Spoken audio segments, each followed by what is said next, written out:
All right, here we go. My big homie, Big Trey Dee. Back for his first interview in 4 years. People were saying Trey Dee stopped rocking with Vlad. Not true.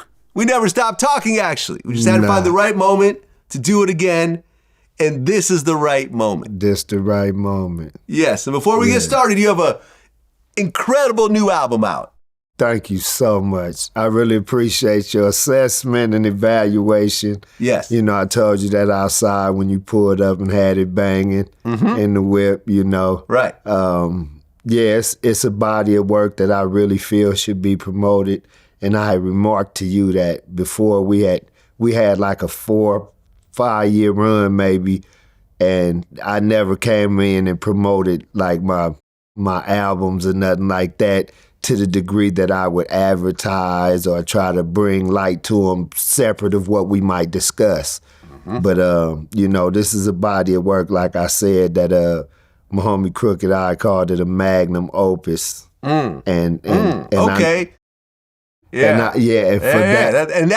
for anyone that knows Crooked I, because I was just talking to him the other day, about hip hop. Like when it's time to talk hip hop, yes, I can't think of a more serious person than Crooked I. Yeah, about strictly hip hop, not all the other stuff that's going on, just hip hop. And we have and that's a huge compliment. I just want to point that out. I don't want you just run through that point. No, thank you. No, I appreciate that because that's the person I really feel comfortable with, him being around as I did. We started our careers around the same time. And that's true. Yeah, through Big C Style. And him, my wife and I have a podcast I was telling you about outside, the D Yak and Crook podcast that we have shows already done. You know, we already hollering at a few majors, you know, about the platform that we'll come out on with it.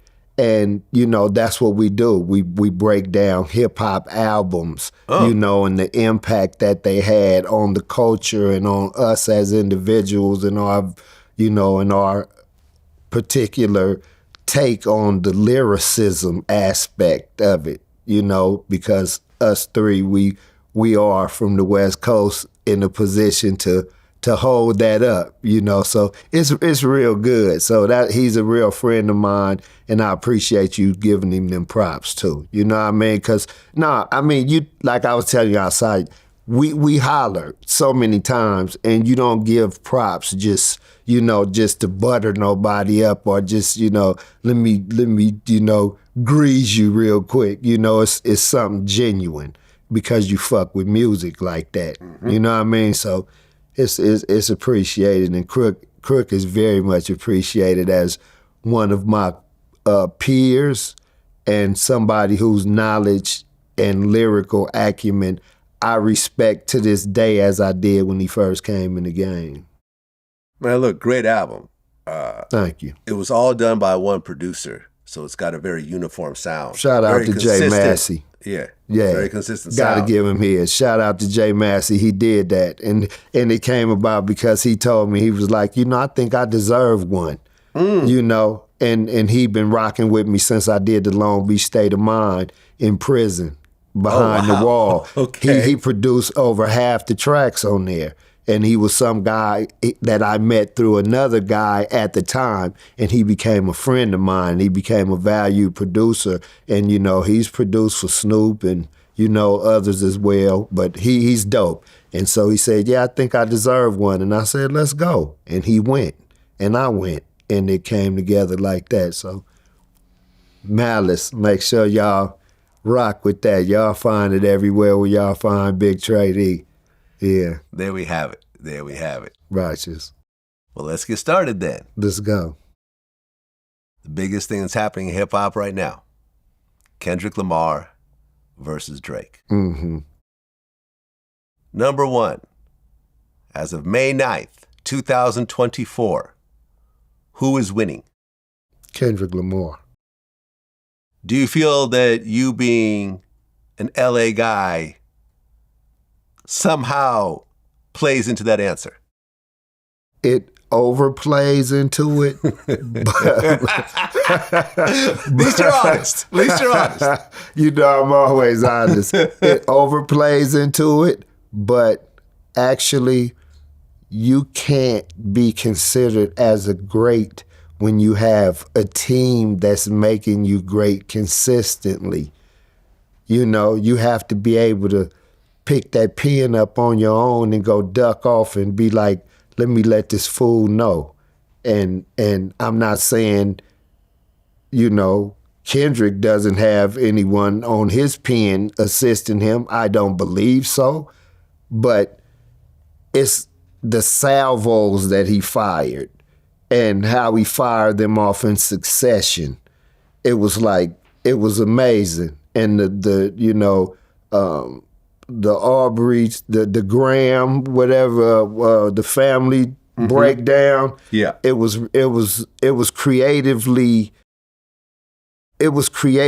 genius for him to create like a horror movie within a song, and then come back on top of that with shit that got him sea walking from here all the way to Alaska. And it's just, it's like, you know, and people know he's not gang banged out like that, but he's making it known. Like, we know most of you motherfuckers don't like the West Coast. We know. We see it in the accolades given. We see it in the inclusion in hip hop, you know, awards and certifications, and you know, it's like, okay, we get it, but you know, we constantly acknowledging and, you know, using parts of their music and, you know, giving them their props as the originators and all that. But damn, when it's gonna stop? You know, when the playing field gonna equal out? Well, there's been a lot of battles that have happened over the years. Things have gotten personal. Tupac raised the bar in terms of talking about a man's wife. Right. But, well, you know, Jay-Z talking about condoms in the on baby the baby seat. Yeah, that condoms was on the baby seat. That was over the line there as well. That was out there. But this right here brings kids into it and pedophilia accusations. Yeah. So the bar has been lowered, not raised, lowered to what I feel is uglier levels. It's a lot more gossipy now. Kendrick also called Drake a snitch, said that he shouldn't use the N-word. Drake called Kendrick a woman beater. Said that one of his kids ain't really his kids, his manager Dave's kids. Right. You see, it's like the mudslinging is at a different place. Almost political. Well, I mean, almost.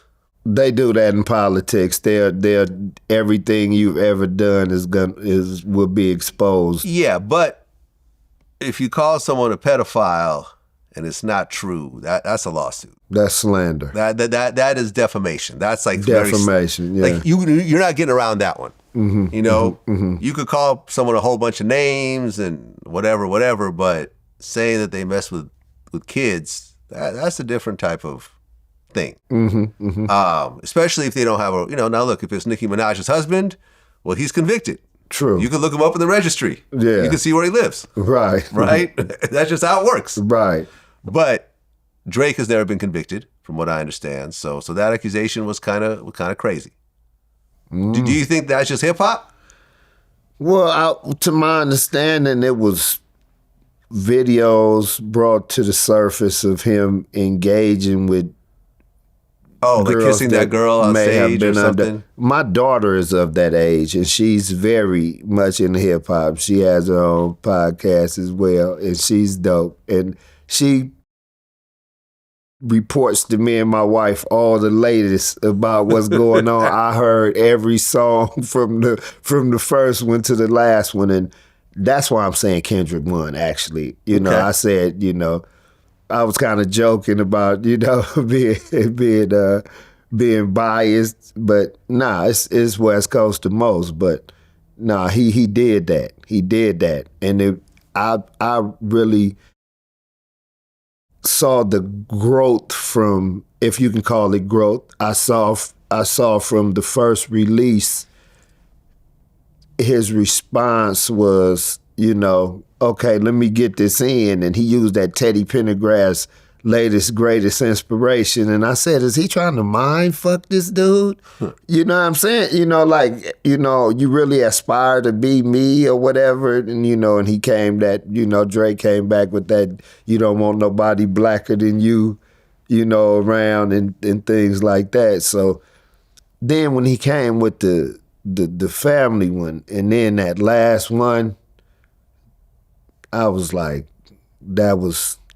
yeah, he dude need to slide back. If his pen ain't ready for this get down, he need to go on and be like, okay, you got that. And it sounded like that's what he was saying on his last song. He was a lot more defensive. Drake was a lot more defensive. Yeah, that last song I felt was the stumble. Right. The Heart Part 6. Right. That exactly. was the stumble. Mm-hmm. Now let's just go through it real quick. Okay. So first one was Like That on the Future Metro Boomin record. Right. That's what set it all off. Right. But drop and give me 50. No. What? Everyone forgets this part. J. Cole drops a diss record. A full diss record? Oh, you missed this part? He dropped a full diss record? Your daughter forgot to fill you in on this one. Oh, no. She's a Kendrick fan, so she keep me, but she like J. Cole too, Okay. but she keep me abreast of the Kendrick issues. J. Cole dropped 7 Minute Drill, dissing Kendrick. Uh-huh. And then a couple days later, while performing at his Dreamville festival, he apologized to Kendrick and said he felt corny doing it and his heart wasn't in it. And then he got the record taken down. That's where the apology came from? That's the J. Cole apology. See how you missed that part because it was such a. I caught that he apologized, but I was never aware of what he apologized for. I thought he apologized for being involved. You want to hear it real quick? Let's not, because I don't want to hear something that he didn't really mean. Right. Because you telling me right now that if I could not have said this to you, I wouldn't have said it. So your heart wasn't really in what was being said. Wasn't in it. And it was very mid. Let me tell you. It was like, come on, he man. basically saying how Kendrick ain't hot no more and his albums weren't that good. And it was really just like, It was super surface, you know, I'm bigger than you. You know, and a lot of people are saying he's really the only smart one in this battle because he's not getting...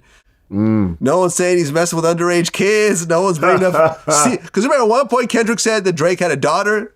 Yeah. May or may not exist. Right. Think about all the J. Cole skeletons he could have been hiding. He was like, you know something? Never mind. I'm cool. I'm married.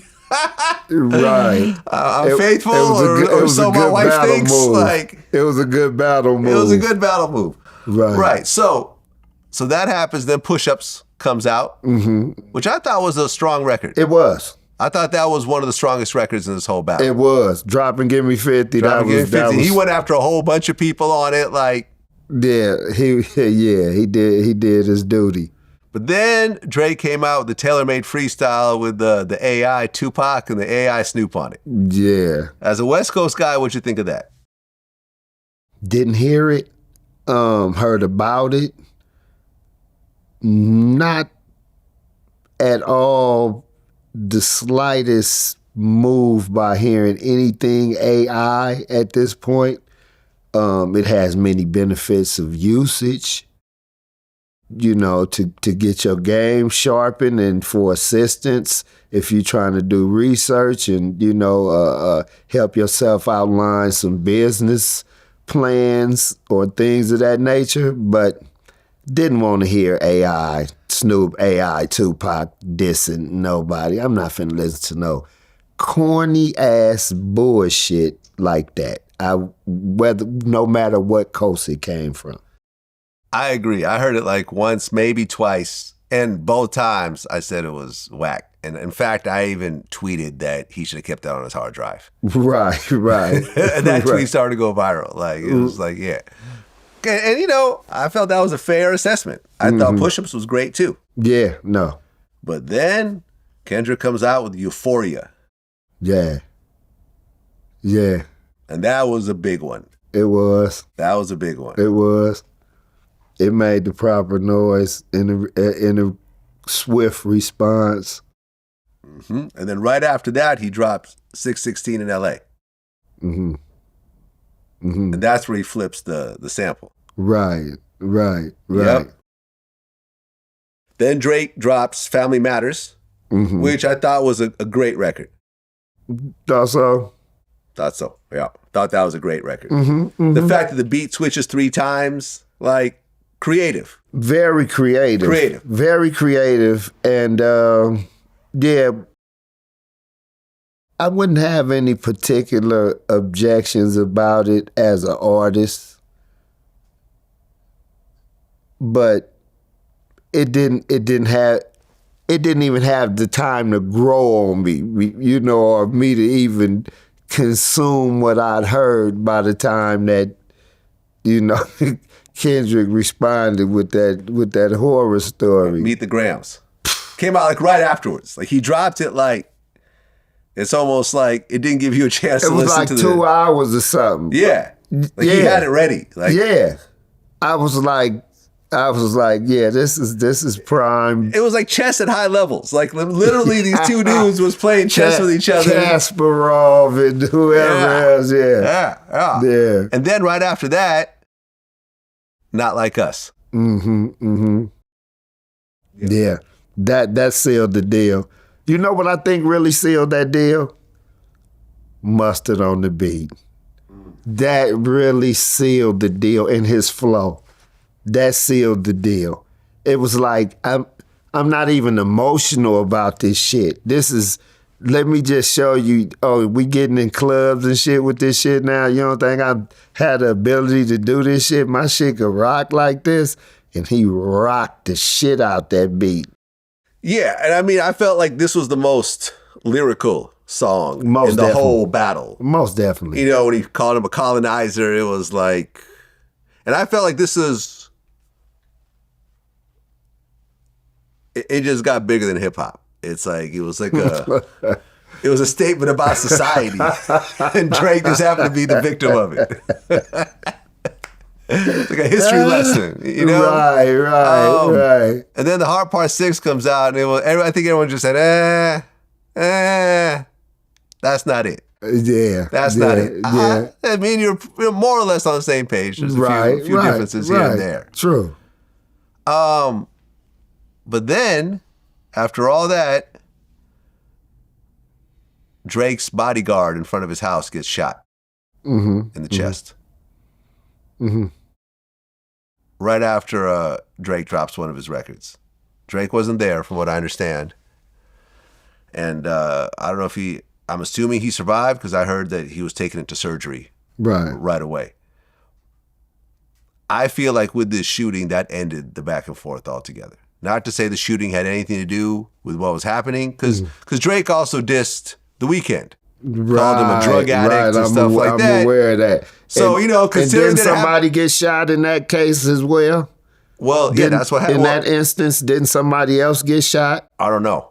Yeah. I think that's the shooting you're talking about, the one that happened. No, There's another shooting? It was a prior shooting. Oh, I don't know.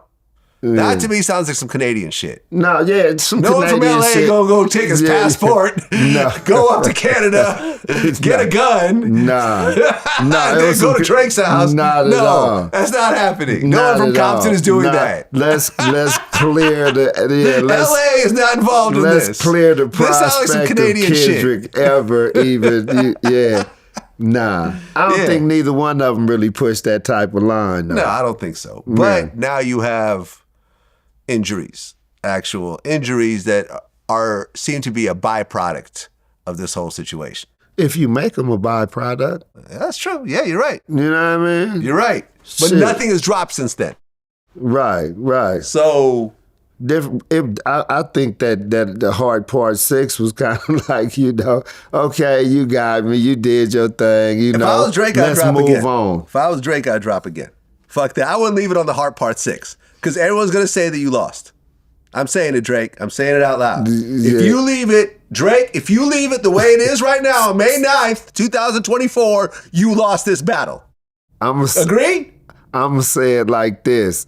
You already lost, Drake. Everyone could come back. Everyone could come back. Yeah. You could come back with a monster record. Because Push-Ups was unexpected. When Drake dropped Push-Ups, it was like, oh, okay, I thought when Drake dropped Push-Ups, I thought he had a leg up from Kendrick. I thought it was... If your response was the hard part 6, you already lost.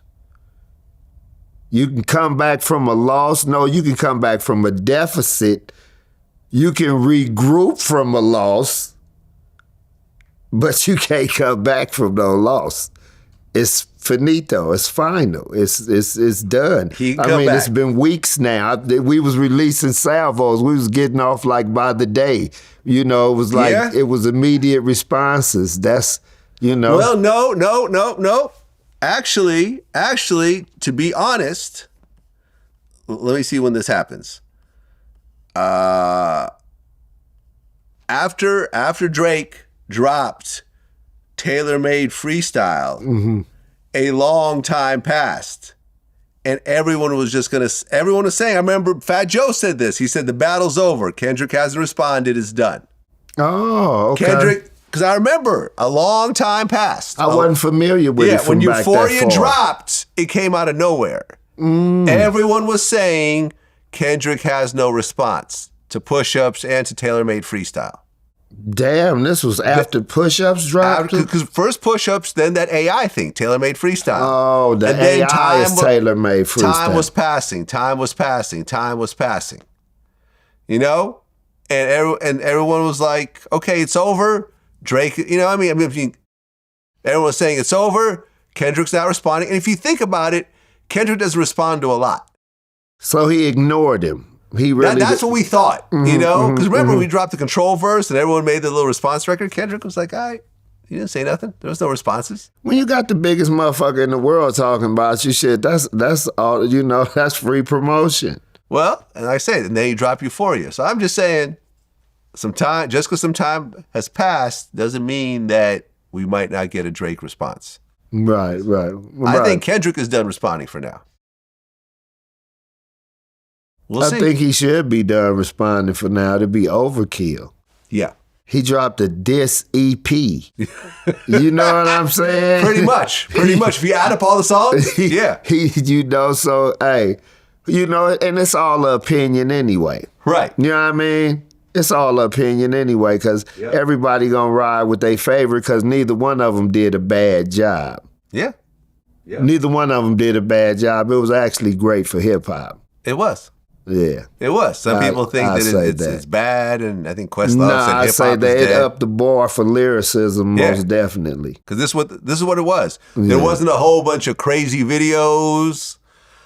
Nobody was going to anyone's graveyard, and let me go to your dead mom's graveyard. The funniest shit I Let me go shoot a video in your hood. let me go diss everyone. Let me go set something on fire. It was strictly records. You're right. Right. You're right. The funniest shit I seen was them towing away the van on the video and putting it in the crusher. That was Meet the Grams. Yeah. Yeah, that was cool. And they were showing the lyrics on the screen, but that wasn't like me and Crooked I actually had a conversation. Was that on Meet? I think Drake used that. Didn't Drake use that? Well, he took the van from Mad City. Yeah, Good Kid, Mad City, or something that looked like it, and then just put it in the crusher. Right. But that wasn't really a video, because me and Crooked I had this conversation. At the time that it was a little bit unsure. Mm-hmm. This was before They Not Like Us. Mm-hmm. What Crooked said, which was really interesting, is that if Kendrick made a music video to one of these songs, it would be over, because Drake couldn't do that himself. Because Kendrick still has that sort of gangster element around him, being from Compton and TDE and Top and that whole Schoolboy Q and all that, he could actually represent that. Drake can't. Imagine Drake taking his shirt off and doing a hit 'em up type music video. Like, it would just be funny. Right. Like, it would be a meme. Right. He can't do that. Like, Drake can't act tough. Nah, he not. You know what I mean? That was one of the Kendrick lines. Like, I like singing Drake. I don't like tough Drake. Like, right. It's like Drake can't act tough. Kendrick kind of can. Yeah. You see? Yeah, he can. He could pull that off visually. He can. Drake can't. All his music videos are like nice, happy music videos. Like, right. There's no gangster Drake music videos. So right. if it went to video, I think it would take it to a whole different place. Think about that. Because Hit 'Em Up was a video. Like, like just visually, Pac with his shirt off with a white room with just the homies in the back and the baggy pants and the underwear showing. Like, something about that made it iconic. Right. Well, it was the time that it was released, and it was how broad of a disrespectful direction that it went to. Like, not just you, but everybody and everybody who might fuck with you. And I'm saying this on the loudest platform imaginable right now. Yeah. It was just the whole impact of like going from just, gin and juice, you know what I mean? And, shit, that was the feel-good West Coast and the laid-back West Coast. And then he came with this vitriol, you know what I mean? It was like, whew, here we go. Yeah, you know what I mean? This the kind of shit we thrive on. Well, then there was the Chris Brown and Quavo beef. Oh, wow. You followed that? Oh, the murder beef. That wasn't a bit. That wasn't even. That was not a beef. That was a murder beef. I mean, I already know the answer to this. Yeah, I already know the answer. Right. But I'm going to ask it anyways. Who won that? Breezy, Young Breezy. It wasn't even close. Yeah. It wasn't even close. Young Breezy ignited like. Yeah, he was in rare form with that. As you could tell he had aspirations at one time, probably being a dual artist or something, both rapping and singing, because his pen, man, his pen was magnetic at that head chopping. He chopped the boy head off, man. Yeah, I mean, for a while until, I think until Kendrick kind of got in his flow with, Euphoria, people were saying that Chris Brown had the best song of that time. By far, hands down. People was knocking that like that was the new release, like that was the hottest shit being talked about. Like, can y'all believe he did him like this? Yeah, it was ridiculous. He served him with a short-handled spoon right down his throat. Yeah, I mean, it seemed like it's over Sweetie or Karuchi or both. And I remember Michael Jai White, he said something interesting. One of my interviews recently, he said, most men in prison are there over a woman. Not true. Really? Not true. Not true at all. Really? Not true. What percent? Are there over a woman? I don't mean... No, seriously. When I'm saying this, I don't mean not directly over a woman. Like... Indirectly, two dudes messing with the same girl. That's from the bad feeling. Someone's baby mother, something. Some love triangle. Possibly 10, 15%. That low? Perhaps. Okay, well, you clearly know more than me. Yeah. You spent how many years? The last time I did 10 and a half years. Add it up. Altogether, probably about like 18, 19 years in the prison system. I have no idea what I'm talking about. You are the expert here. Yeah. I'm fully... Yeah. I have like 3 days. The yard with you add up all my time, it's like 3 days. Yeah. So 19 years is not 3 days. Yeah. You have thousands of time. So really, I thought it was more, because it seems like a lot of times these beefs, when you see when you see them play out, most times it is over a girl. If you peel away the layers, a lot of times the men won't admit that. They keep that to themselves because they makes you look soft if you're fighting over, or if you're shooting someone over a girl or doing crimes over a girl. Right. My worst situation ever in my life was over a girl. I had a home invasion situation happen. That's bad. You know, I was messing with a girl and her ex-boyfriend jumps in through the window and attacks me. Yeah.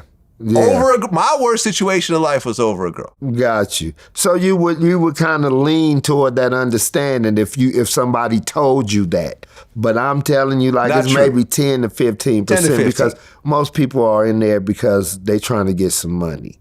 You know, they trying to make things happen for themselves. But how many times, if you peel away the layers, they're trying to get some money because the girl that they live with it's getting on their nerves or something. It's saying if you don't get any money, it's going to be a problem. You're not pulling your weight. You're not a real man. You're a punk. I'm going to get a real man. You're not taking care of your kids. You're a bad father. You don't think? Mm-mm. So you think that all the men who get caught doing crimes where they get money are all financially stable and they're just trying to become rich? No, they're not financially stable. They are financially stable, but it's not because they're under pressure from their girl or no shit like that. They under pressure from life. Okay. You know, while you going up the street, you see a motherfucker ride by you in a nice car with some loud sounds and he dressed real nice and the bitch is talking about, oh, there goes Jerome. And there you go. So for a girl, he got all the girls. So if I do this, I'm going to get a girl. No, you don't do that to get the girl. You do that because that's what's going to get you recognized. By girls. Not really, but in life, period. In life, period. Okay, I got you. You know what I'm saying? Motherfuckers don't really just sell out. Motherfuckers like got 5 and 6 bras by the time they 15, 16.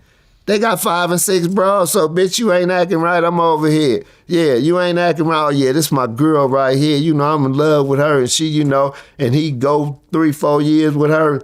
She see full of shit. She go get somebody else, so he gone on to the next 5 bras that been waiting on them to get free. You know what I mean? So that's how the shit go. Motherfuckers don't be desperate to do nothing behind women. Probably in the white community. I don't know, man. I feel like most men, they dress nice, they wear jewelry, they have nice cars. It is nice to have yourself, but I think that the underlying reasons, they know that women like it. It attracts women. That's definitely one of the reasons. That's added to the rest of the reasons. Like, I ain't gonna be eating beans and rice tonight without no steak with the motherfuckers and, you know, no sweet Kool-Aid because we can't afford sugar. You know what I'm saying? All that kind of shit. I feel you, man. Yeah, it's a byproduct as well. You know. Fair enough. Like I said, you know better than me. Yeah. Way better. True. Well, the whole Diddy situation happened. Mm-hmm. And of course, you and Diddy have never done anything together ever at any time. Ever in life, but you guys had the animosity when you were at death row. Right. Have you ever had a conversation with him? With Diddy? Have I had a conversation with Diddy? Not more than a what's up. When we was in the studio, when Snoop was recording something back in like the late 90s, and you know, we was chilling at the studio and we was in the lounge and people was coming to ask us what we wanted to eat, and it was like, whatever, you know, it's not a menu. Just say what you want and we'll go prepare it. And you know, we was waiting on Dog to finish his verse, and he came through there and spoke. And like, what's up? You know, whatever. Then we went and listened to what they had made, and we got up out of there. That's the closest I ever been to him. What do you think about all the Fed raids and the allegations? And me and everybody I know are real curious as how they're doing all these raids without charges. Well, you don't need to be charged to have your house raided. You just need a judge to sign off on it, because that's too much power. That's a grand jury, right? That's too much power. Will potentially get you the sign off for Well, no, I think the grand jury will get you the indictment, but I think a judge could sign off on a raid if you provide reasonable evidence that this needs to be done. Reasonable evidence for what are you trying to find? They got the computers, what, a month ago or 2 months ago? Y'all ain't found the shit with all these hackers and all this shit y'all got? Y'all ain't uncovered the shit y'all looking for? One theory that my wife proposed, and if y'all come for, y'all got to take both of us down.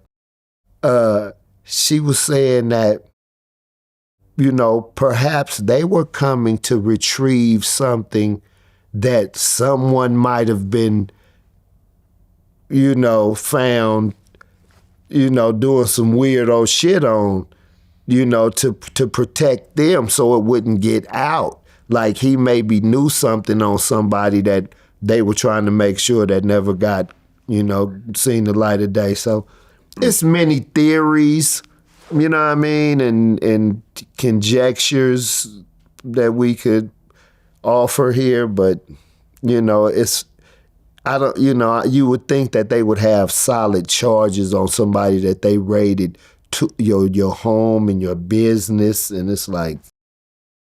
Well, this is how it works. I looked it up. If there's probable cause that there's evidence of a federal crime at your home, the FBI can get a search warrant. Mm-hmm. The probable cause you've committed a crime, they can get an arrest warrant. Mm-hmm. There's a reason the suspect will react violently or destroy evidence, then they could come in force to execute this, you know, the warrant. But most of the times they just knock on the door. But so they got a search warrant. Right. They had a probable cause and that we need this, and we think it's at his house. Some crime has been committed. Mm-hmm. He's got a house in Beverly Hills and a house in Miami. Raid them both simultaneously, grab everything that we need, and now they're processing it. Right. It could be a very long time between a Fed raid and an indictment. I guess. It could be a year. Yeah. It could be 2 years. I ain't never been on the federal radar, so I don't know how You've always been in the state? State. Okay. State raised. We'll see. Yeah. Yeah, most definitely. We'll see. I mean, what's interesting, and this is what they may even have used, is Cassie's civil lawsuit, although it was settled, could be used by the feds as the basis of a criminal arrest. Oh. And although it was a civil trial and she took a settlement, and in the settlement she probably signed a non-disclosure saying, I'm not going to talk about this publicly. If she is compelled by law enforcement to cooperate, she could say everything that was said in that lawsuit on the stand. She can. She can. Yeah. Yeah, so, and she will. they said that she's cooperating. So it may be Cassie behind all this. You never know. And she will. Cassie's revenge. Right. I got my money and I'm going to put you in jail. Right. This is what might happen. Right. Because like, this is how much I hate you right now. The allegations are outrageous, you know. This is why I've always said, I've always used this rule in my personal life. Mm-hmm. Never let a woman walk away mad. Right. Do whatever it takes to get her in an okay space. Mm-hmm. Mm-hmm. Whether it's saying nice things, whether it's apologizing for things you probably don't want to apologize for. Right. Maybe give her some money, more than she asked for. If y'all that deep in the relationship. If that's where it's at. If y'all that deep in the relationship. Yeah. But don't that's let her walk away. Advice. Don't let her walk away mad, because she will stay mad. Right. And she might even get madder as time goes on. Right. You don't want that. You don't want that in the world. Yeah, I mean, shit. We all leave a few of them mad, though, if it get like that. I've always tried to by soften choice, now that you know, it's good advice to give, to impart upon those who might listen that might not understand that. But what you're saying is actual facts. Listen, the best advice that everyone's going to resonate with this right now is the Tupac situation with Ayanna Jackson, the rape accuser. Right. I had a talk with Man, who was the co-defendant in that case. He was Pac's road manager. He was there in the hotel room. When all this was happening. So the story is Pac messed with this girl. She came over. They had already messed around a couple times. He left the room and his homies came in and messed with her. Right. His story was that she was with it. Her story was she wasn't with it. Right. Regardless of who told the story, Pac went out and fell asleep on the couch. Mm-hmm. She came out, woke him up. Your friends raped me. Blah, blah. This is all your fault. Whatever. Yeah. Pac chose to say, get this bitch out my face, and proceeded to let his friends take her outside and let her go. And she went straight to the cops, and they all got arrested. Mm-hmm. I asked Man if at that moment Pac had taken her into the other room, apologized, taken her shopping, smoothed it over, would none of this have happened? He said, absolutely. I can believe absolutely. That. I can believe Pac that. could have calmed her down. She was a fan. It could have been smoothed over. She wouldn't have went to the cops. He wouldn't have went to prison. He wouldn't have signed a death row, and he'd probably still be alive. Perhaps. Who knows? This is a lot of perhaps in those. But he would not have gone to prison for rape. Mm-hmm. Mm-hmm. So he probably would have just stayed on Interscope. Suge didn't have to, get him out of jail, whatever else. I'm just saying, you never know. He may have gone to death row anyways. It would have been wiser to apologize at that point. You know what I mean? But being woke up out your sleep, you kind of used to this lifestyle where, you running through shit. If he said she said she was down. If she was down, then that changes the dynamic. If she actually wasn't down, then that definitely changed the dynamic. Yeah. So I don't even know if apology would have sufficed at that point. He could have put... It could have definitely been worth the attempt. Yes.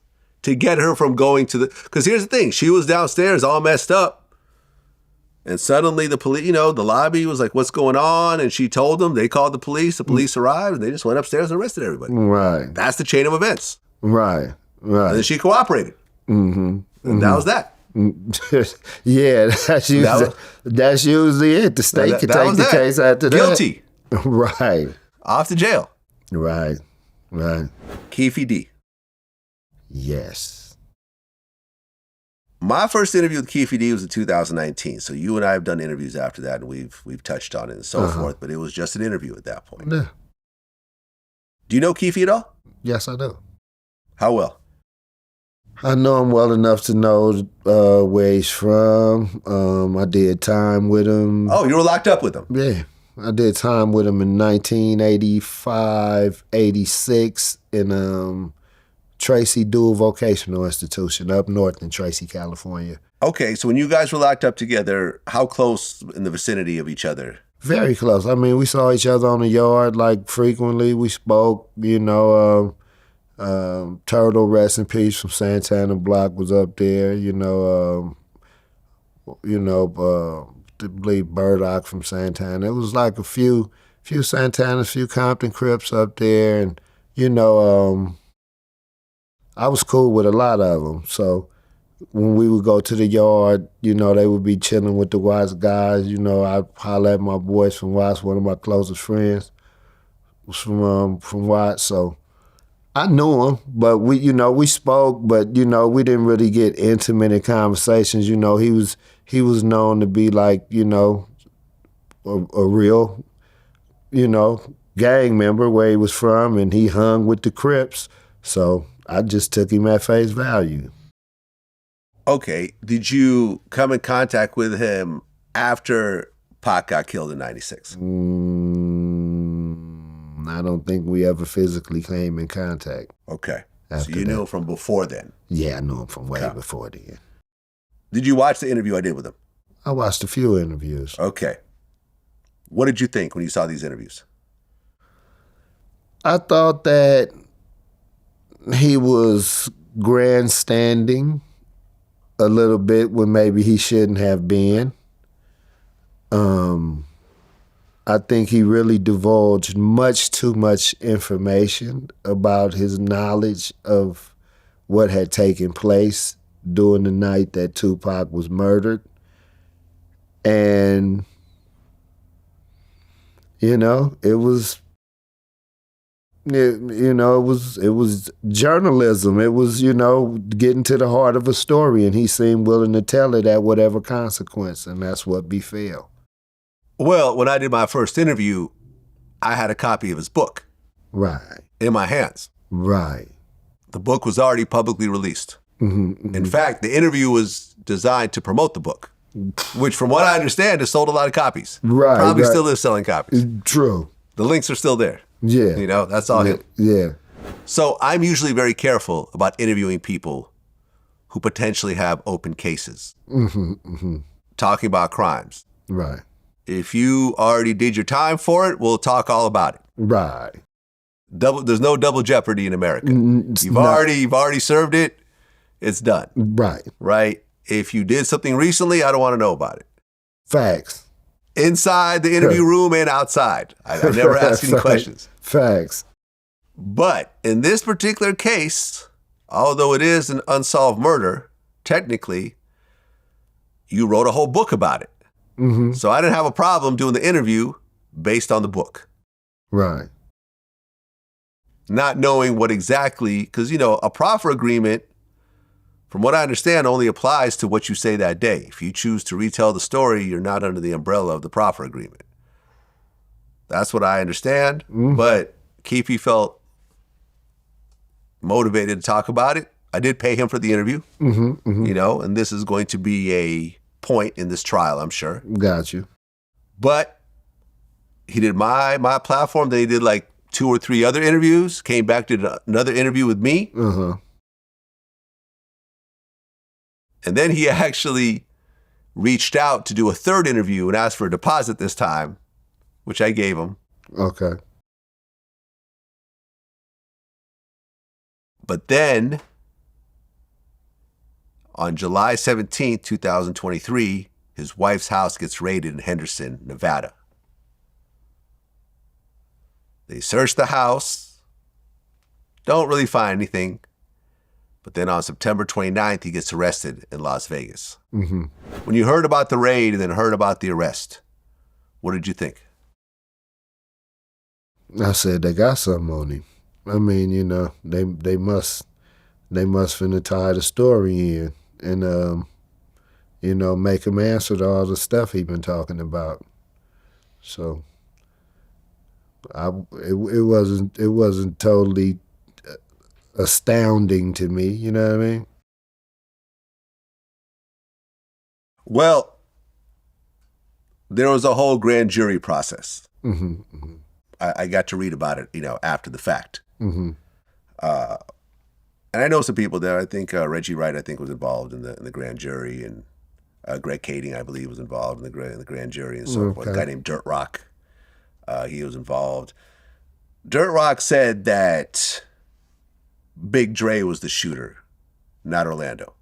And Orlando took the credit for it because he should have been the one to do it in terms of the rules of engagement. He's the one that got, you know, jumped and kicked and whatever else. So he's the one that should have handled it. And Dre was okay with letting Orlando, you know, be the fall guy because he didn't want to take credit for Tupac. He didn't want to be, you know what I'm saying? Right. That's one of the things that came up with the grand jury. Could you see something like that being true? Sure. They're both dead, by the way. So we're not talking about... sure. No, I said sure. Yeah. No, I know we're not talking about we're not talking about people. We're not trying to put, pin things on people. Oh, yeah, you trying to get him... No, they're both dead. It doesn't matter. Real talk. No, I can definitely see something like that happen. I mean, because... that just stands to reason. You know, I'm not going to fight your battles for you. So if I'm damn sure not going to kill nobody for you when you right here to kill them your damn self. Yeah. You know what I mean? So handle your business. And if it's taking you too long and the opportunity might slip away, then, you know, fuck it, man. You already got me out here. I'll do it. But then, you know. You already got me out here. Yeah, I got one up on you. You know what I mean? I talked to one of the witnesses who was there in the car behind Pac when the shooting happened, and he's always told me that he saw a big arm reach out the window with that gun. It wasn't a skinny arm, which was what Orlando's arm would have looked like. Right. Orlando was skinny. He had a similar build to Pac. He said it was a big arm. Right. I brought that to Greg Kading. He said, well, he may think that, but it's hard to say in a situation like this. There's so much chaos that, nighttime, you don't necessarily remember it exactly the way you may think you remembered it. Jeff, you been involved in some of them battles, though. You know what I mean? Details kind of like flash in your mind about certain shit. So you're saying that you don't if forget. he said it's a big arm, it was probably a big arm. No, I didn't say that. I'm saying when you're in battle and you're used to engagement with firearms and stuff like that, it's like you remember, you can remember certain details that take place that like flash in your mind that just embed themselves in your memory. You know, so it can be some smaller shit like, you know, a tattoo on somebody's arm or something. You be like, yeah, he had a skull right here. You know what I mean? And it just registers because in that moment of time, it kind of like slows down for some people. Well, Suge Knight said Orlando wasn't the shooter on his podcast. Dope. But, you know, Suge also causes a lot of chaos. So, you know, you take it with a grain of salt. I met Orlando too, you know. You met Orlando? I met Orlando. Before 96 or after 96? Before. Okay, like about what year? Like maybe 95. 95? 94 could have been. Okay. This was before Suge. So this is before Pac joined Death Row. I believe it could have been. Okay. And or maybe it could have been after. I'm definitely not sure because when you brought that up, I kind of remember thinking how he looked like Tupac. Yeah, he kind of did. So I'm not actually sure if I knew, because I knew about Tupac before he joined Death Row. Of course, we all did. So I'm not really sure how that timeline went. I see what you're saying. But I met him. He was, he was a real. He was a real solid, sharp young dude about his gangster hand, you know. Yeah, I mean, look, I interviewed the Compton cops, from the gang unit, and they all said that, yeah, he was being investigated for 2 different murders. Right. Before the Tupac incident. Right. So nobody ever said that this guy was a wannabe or anything of that sort. That's what he wasn't. Yeah. The story, him being the shooter, made sense on a lot of different levels. Yeah. So a lot of people ran with it. A lot of people ran with it. Right. And he never denied it. Well, no, he did deny it in an interview, but of course he would deny it publicly. But yeah. Sure, whether you're guilty or not, you're going to deny it. Exactly. Right. Well, so then Keefe D, after his arrest, was charged with murder. Mm-hmm. He pled not guilty. Right. He won't face the death penalty. That's been put out there. Mm-hmm. He pled guilty? No, not guilty. Oh. No, he pled not guilty. Oh. Yeah. Because I don't know, somehow that shit just came about like, you did, the rest of you shit you did was like, Yeah, no, he pled not guilty. Yeah, okay. And I believe he has a bond, like $1 million bond. Mm-hmm. There's rumors that he might get out and so forth, but right now he's still locked up. His lawyer did an interview and said that Keefe is a liar and has lied about everything. He wasn't even in Las Vegas when it happened, and he just did the interviews for money. Okay. And, I've publicly said that I've paid him for both interviews. Mm-hmm. That's not a secret. Right. Las Vegas PD tried to reach out to me about a dozen times because they wanted all the raw footage. Right. And I always just ignored them.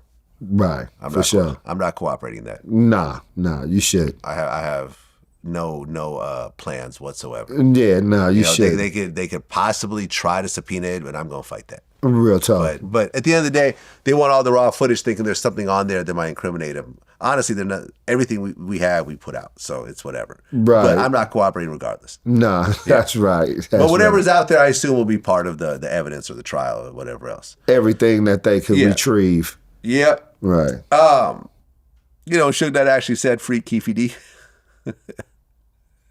That's right. Yeah. How do you feel about this situation right now? Do you feel that Keefe has a reasonable chance to walk away from this? Or do you think with all the interviews that are going to be played in court and all the evidence and, all of Greg Kading stuff? And because at one point, Greg said that, Keefe was, they had Keefe try to be an informant go out to New York and try to, wear a wire with Eric Von Zip and this, that, and the third. Right. But ultimately nothing came of that. Do you feel that Keefe has a chance to beat this? With all that I understand about why they snatched him up and what they trying to hold him for and hold him accountable for, they the law, man. If they want to twist the law up to find him guilty, they gonna find him guilty. Just flat out, fuck the bullshit. You know what I mean? If they really want him like that and don't want to set him free again, and feel like whether, they feel he was hustling the story, for profit or whatever. If they want to say, you know what, let's put this guy where we won't see him for the next 20, 30 years. You know what I mean? Well, that's going to be life. They're going to do it. Because Keefe D right now is 60 years old. Yes. You give him 20 years, and he's probably not going to walk out of prison. Probably not. Because he already has health problems already, and they're already complaining that he doesn't get good medical care in there and so forth. Yeah. A lot of people, if you have questionable health going into prison, that's a bad situation. Yeah, they saying it's turning into like, a aged medical center right now, prisons, because they're not letting people out that they gave a whole lot of sentences, back then, shout out to my bro, Chili Capone. They gave him 714 years for 4 robberies. Wait. 714 years. Did anyone die? No one died. Did anyone get shot? No one was shot. I don't believe anyone was shot in either case. Not at all. They cleared the books with them. This is what they did. They used to do this frequently and commonly. When whoever got caught dead, bang, that they could point you with a robbery. If there were any similarities to any other robberies within 10, 20 mile radius, they threatened to heap it all on you initially, so they would get you to take what they called the deal. You facing, okay, we got you for this robbery, but you did these other 13, so you potentially facing 40 years. If you take the 12 years we're offering you right now, we're willing to, forgive the rest of the robbery. So, if you don't acquiesce, then they'll turn around and give you all the robberies within that vicinity, and boom, you wind up with that much time. So he turned down the plea deal and blew trial? I believe so. And nobody plea deals for 700 years. Yeah. So, clearly this went to court. It didn't work out. Exactly. Right? Exactly. Unless, of course, they're trying to fight the death penalty. Then someone might take 700 years. No, because nobody died. No, I'm saying, that's the only time someone would take a 700-year plea deal, is if otherwise they might get the death penalty. That's the only time. Come on, Def. I'm not trying to walk off 714. Do you know what I mean? Yeah, hurry up. Yeah, nah. Okay, so your man got 714 years for 2 robberies. Because they made 4 robberies because they pinned a bunch of other robberies on him as well. Yeah. That's crazy. Yeah. And they say, you might be guilty for all of these, but we just going to convict you for these 4. And they threw all kind of enhancement. It was a 2-strike case. They made it into a 3-strike case, I believe. So it was all kind of, miscarriages of justice that had taken place in the case. So, we're trying to free him right now. So that's what we on. Let's talk about what's going on with you. Righteous. The first time I ever met D.W. Flame was a favor for you. Mm-hmm. You said, I got this artist I'm working with named D.W. Flame. Could I bring him in to do an interview? Right. So you brought him in. We did the interview. Mm-hmm. And I think that he got locked up afterwards. Right. And came back and did another interview. Mm-hmm. And then that was pretty much it in terms of my interaction with him. I think he went over to No Jumper. Right. He did some stuff over there. And at one point, he had some issues with you. Mm-hmm. He felt that you gave him a bad contract. Mm-hmm. What was that about? He didn't read his contract. We gave him the best contract that anybody. We were going back and forth with our lawyer and our business partners, like, why are you guys giving him all this? Why?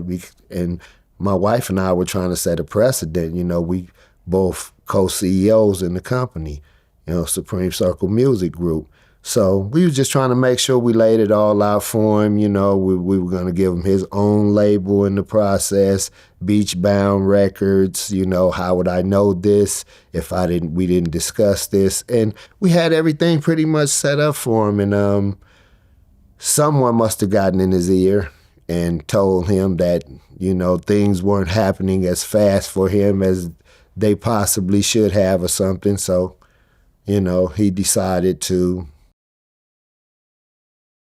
go in another direction, non-contractually.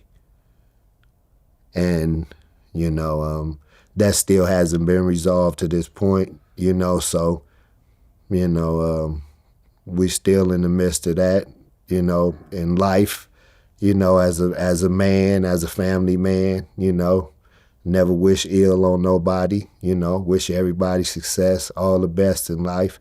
But, you know, certain things that you commit to and are bound to when people invest in you and believe in you and bring you up from obscurity, then, you know, you can't just, you know, jump out the boat and swim to another ship. You know, that it don't crack like that in the music biz. So that's what happened, and that's kind of like where we exist right now. I hate to see it. I really do, because I'm involved in, you know, the story overall, not in the business on any aspect, but obviously, like I said, you called me and, you know, was like, hey, can you do this for me based on our relationship? And I said yes. Right.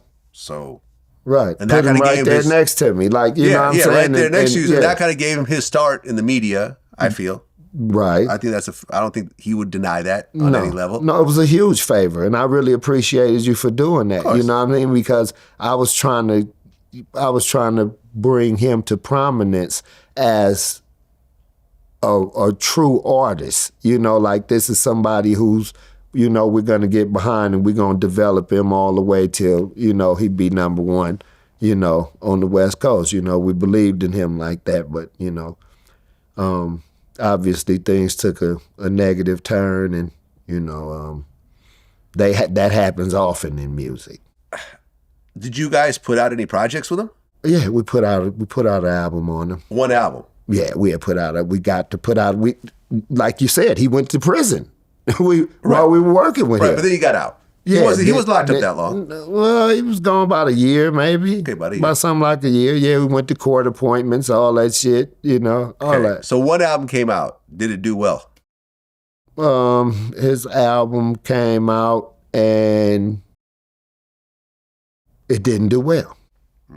So that's just your first album? Yeah, it didn't do well, and I could probably assume some of the blame for that as a label, because, you know, it was our first project that we actually put out on an individual artist, and it was maybe some marketing angles that weren't taken advantage of, but contractually, everything was sound in this contract. We didn't take advantage of any the 360 deal that we had in the contract. He got every dollar for his features. We never came in and said, oh, you got $3,500?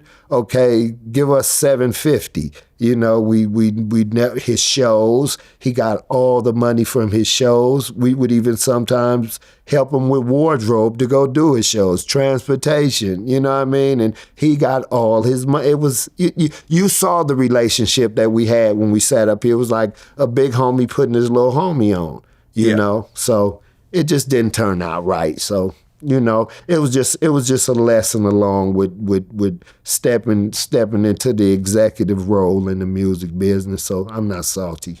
I've always said this, because people have always said, Vlad, why don't you start a label? You know, you got a big platform, this, that, and the third.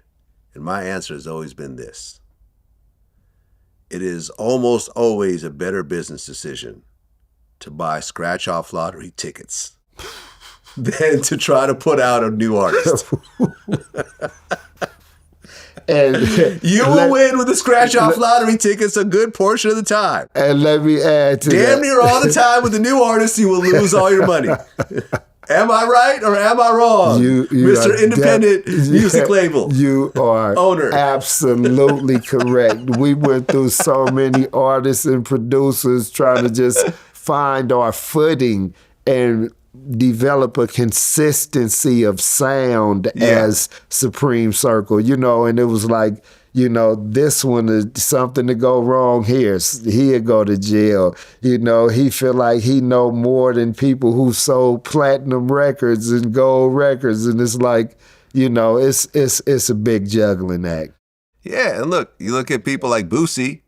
He goes and signs all these artists, and then the one that blows up, Young Blue, then he ends up going somewhere else and, allegedly getting a bag that he doesn't want to split with Boosie. That's what they're beefing over. Then Boosie got to sue him. And then now there's a Drake record. That makes it even more serious. And yeah, it's usually a mess. It is. It's usually a mess. It is. It is. Shout out to all the people who were successful that really started a label and brought it to prominence, that ground up Doghouse Records, Death Row Records, Cash Money. Oh, yeah, no, I was talking to Birdman. No Limit. Me and Birdman were texting the other day about this, right? I said, listen, I feel you are the greatest hip-hop CEO of all time. Mm-hmm. Because he did hip-hop the whole time. Right. He didn't have a clothing line. He didn't have a liquor brand. He didn't make headphones. No sneakers. He just did music. Yeah. And kept creating stars from Juvenile to Lil Wayne to Nicki Minaj to Drake to, you know what I'm saying? Yeah. To Young Money to Tiger to Blueface now to, he's continued to work and create stars at the highest level from jump, and that having an ear for that is, He's a true example of a mogul, like Dr. Dre, Jermaine Dupri. You know what I mean? They have an ear for talent, and they know how to bring the best out of it, and they know how to present it to the world. That's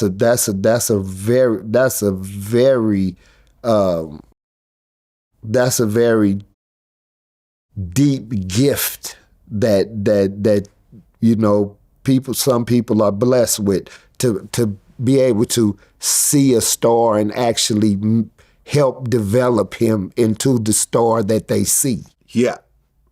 Almost impossible. Almost impossible. Almost impossible. That's why the only word I could come up with was deep. It's not common. It's a rarity.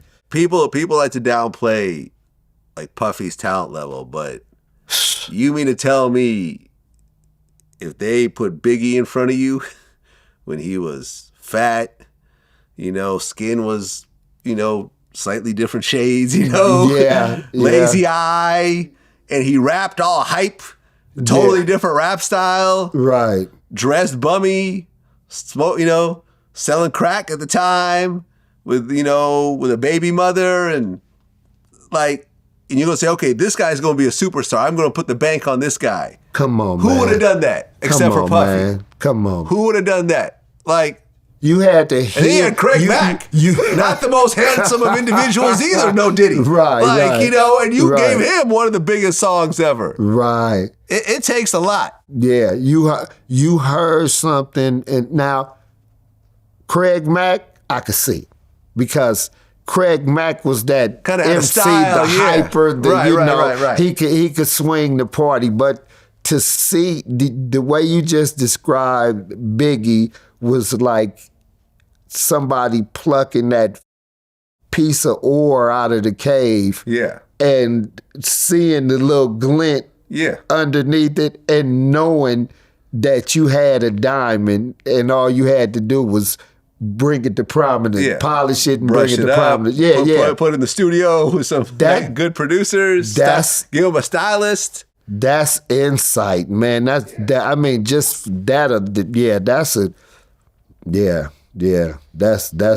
Even Total, not the most photogenic of females, just to be honest. You know, it's like the fact that you could take all these individuals who don't look like superstars, but you make them superstars from your own sheer effort.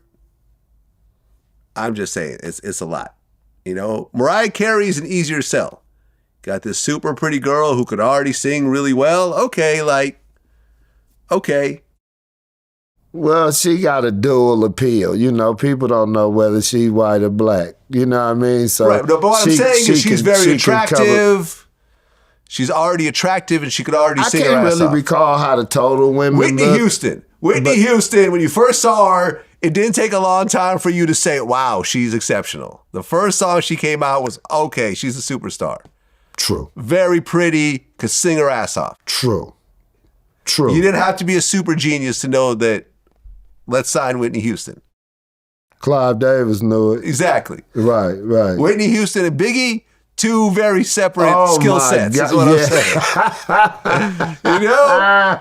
Whitney Ask Houston 1,000 people. Biggie. We're going to give you a record label. Who are you going to sign? How you even Choose use one. their name in the same sentence? Whitney Houston or Biggie? And Biggie. They both ended up being multi-platinum. Yeah, but one was easier to see the potential with than the other. That's all I'm saying. That's hilarious. That's hilarious. Well, you know, since last time, some interviews have come out. Now, Tyron Turner told a story about how you and him got into a scuffle at Snoop's house. Mm-hmm. What happened? I know Tyron. I've been interviewed before. Yeah, Tyron, my boy. Yeah, he said everything's good between y'all. Man, that's my kid, man. He was in my wife's video. She did a song named Kane. Oh, okay. Yeah, she has a single she released named Kane. He came to the video. It was about like 4 or 5 years ago, maybe 6 years ago. He's been a friend of mine from way back then. He was one of the little dudes that used to hang around there. So, you know, I was just making sure that he'd go when it was time to go. You know what I mean? So I'm like, come on. And he wound up being a lot stronger than I gave him credit for. Wait. So what, he was getting kicked out of the party? Or? No, he wasn't getting kicked out of nowhere. You know how in our culture, when people standing around talking shit and sizing each other up, a motherfucker might say, what's up? You know, and you're like, what's up? And y'all just go at it right there. You know what I'm saying? I done did that with several people. I done did that with a celebrity here and there. You know what I'm saying? That come from that background. So it was just horseplay. You call it horseplay. You know what I mean? We was just horse playing. We playing for about 30, 40 seconds. Oh, okay. So it wasn't anything real? Not at all. Okay. No, in no shape, form, or fashion. Believe me, he wouldn't have came to no video that my wife was having, and we had some outstanding beef or some, you know, he did me like this, or, you know, that's my boy, man. J.O. Felony talked about a story that you and him got in a situation with TQ. Okay. You know what I'm talking about?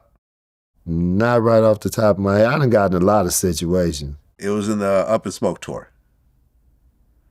He claimed that the two of y'all almost beat up TQ. That could have happened. J.O. Felony is a low. He's a J.O. Felony go. You know what I mean? I got introduced to J.O. Felony as a, fresh from YA, Youth Authority, and, he's a San Diego Crip, and he's really where he's from. And, he'll push a certain agenda, and if that's what we own, that's what we own. I know we had an issue with TQ being us opening for TQ. We had an issue with that. It was like, we kind of had we got a couple of hits. I think we had G'd Up, we had Got Beef, which J.O. Felony featured on with the Eastsiders, with me and Goldie Loke and Snoop Dogg. So we were like, we confronted everybody up to Dr. Dre about it. You know what I mean? And it was just like, we understand that, but his company actually paying for the lighting, so he doesn't have to open up. So y'all the opening act. So y'all pretty much gonna have to live with that. And we chose, whether wisely or not, to vacate the Up and Smoke tour. All right, so it's pretty much, so we just watched the clip real quick. Right. That's pretty much what you said. Right, pretty much. Pretty much exactly what I said. Pretty much exactly what you said. Yeah. But nothing ever happened. Nah, I like TQ, man. That's my boy. I did a song with him called One More Lick. Yeah, man, TQ got a cut.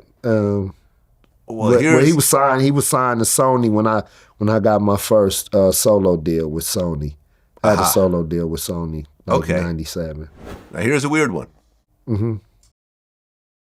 This dude named Reg Incognito told a story that claims that you were knocked out by Snoop at his house. I don't think he said I was knocked out by Snoop.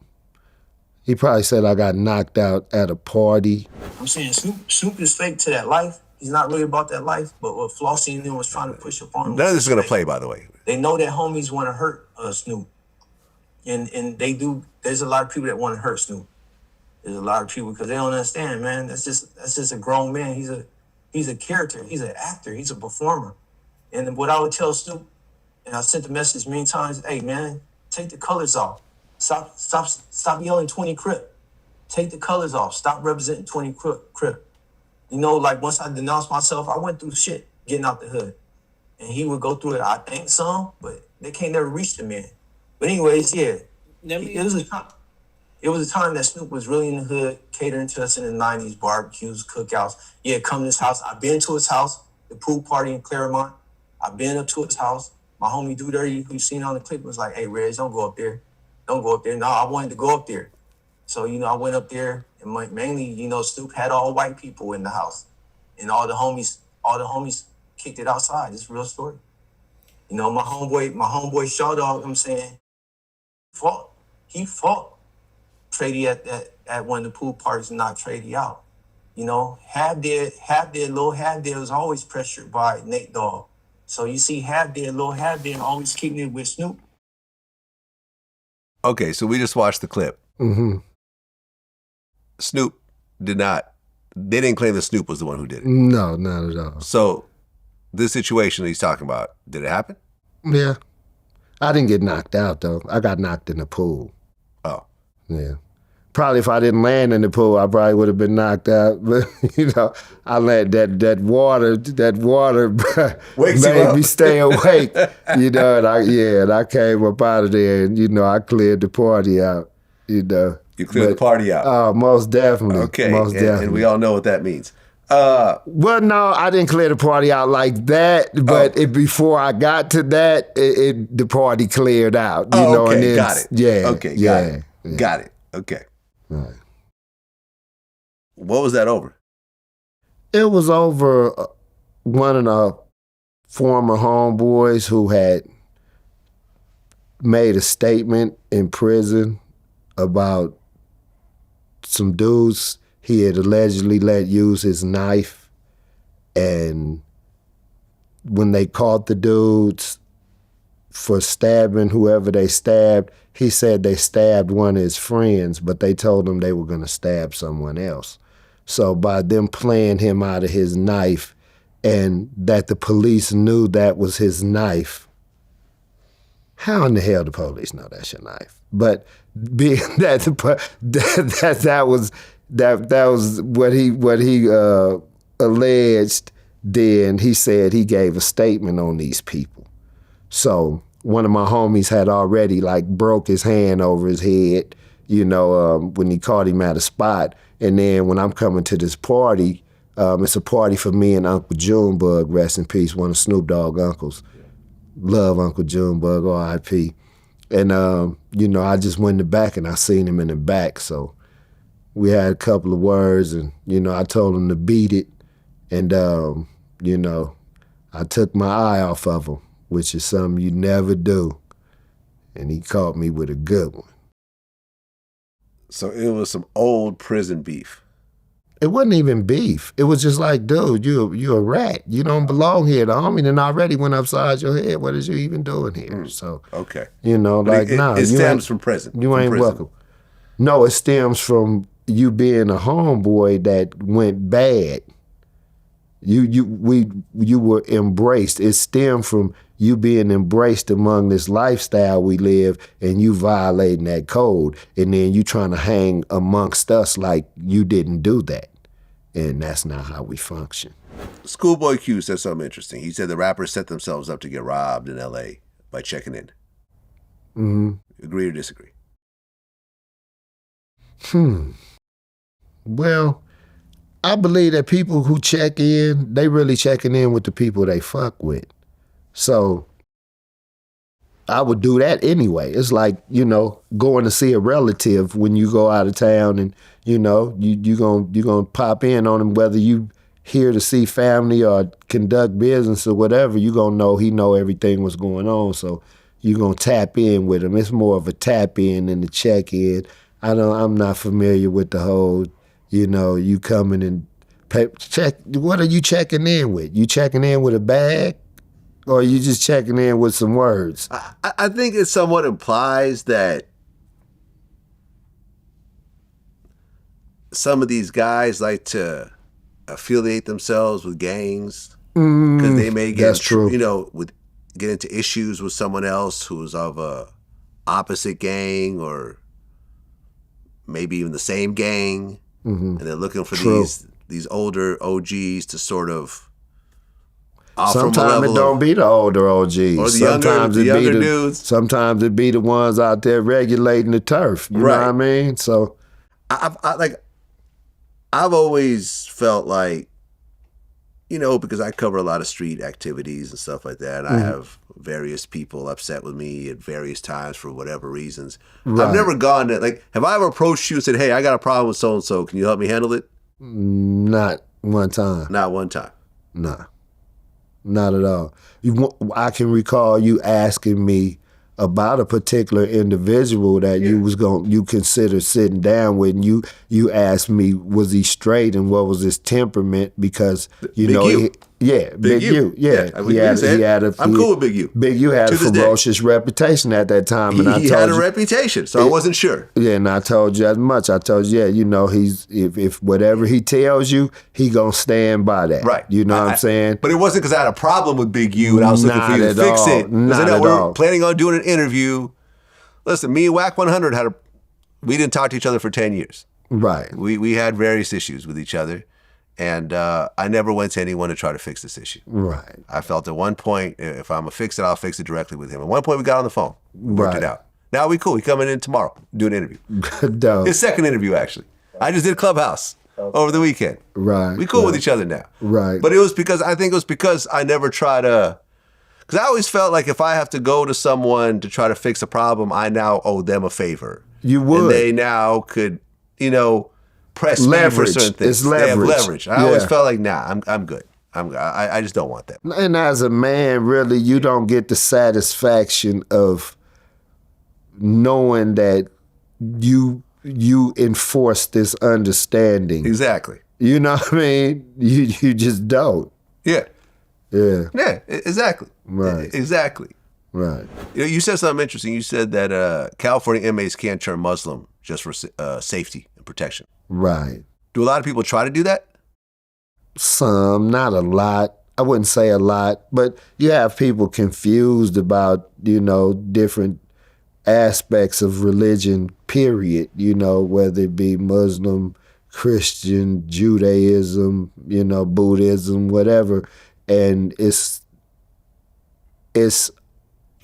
usual that, someone will become so fervent in trying to attach themselves to a religion that they won't consider the attachment that they had before they came to want to be somebody else or follow another pathway. And some people have backstories that they haven't cleared up or dealt with properly before they run to some of these religions or try to follow some of these religions. And the right thing to do is clean your slate and clear your slate before, you embrace a whole nother way of life, and because you really involve in those people with who you pledge into, you know, because that becomes your brotherhood. So it's frowned upon for people who have, you know, outstanding, you know, vendettas or something with anyone, something like that, to come and become Muslim in the California prison. I haven't been to prison in any other state, so I have to say that in California. Did you turn Muslim in prison? Yes, I became full Muslim. I took my Shahada in prison, but before I took my Shahada, I was going to the masjid on, Manchester and Vermont, with Minister Tony Muhammad and Captain Shahid and Captain Will and, you know, the brothers over there. I was attending Nation of Islam events, and you know, I have a lot of tight brothers who are from the Nation that coming up, some would stay in touch, and then some I see throughout my ways, my travels through camps and prisons and youth authorities and stuff like that. So I didn't become a full-fledged Muslim until I took my Shahada in the spring of 2005. And in 2004, I was trying to take my Shahada, but we were on lockdown in Salinas Valley Prison, and I was on the way to doing my 10.5-year. I had a 12-year sentence, and I knew that that's what I wanted to do. And the imam told Brother Nasir, who helped walk me into Islam, told him,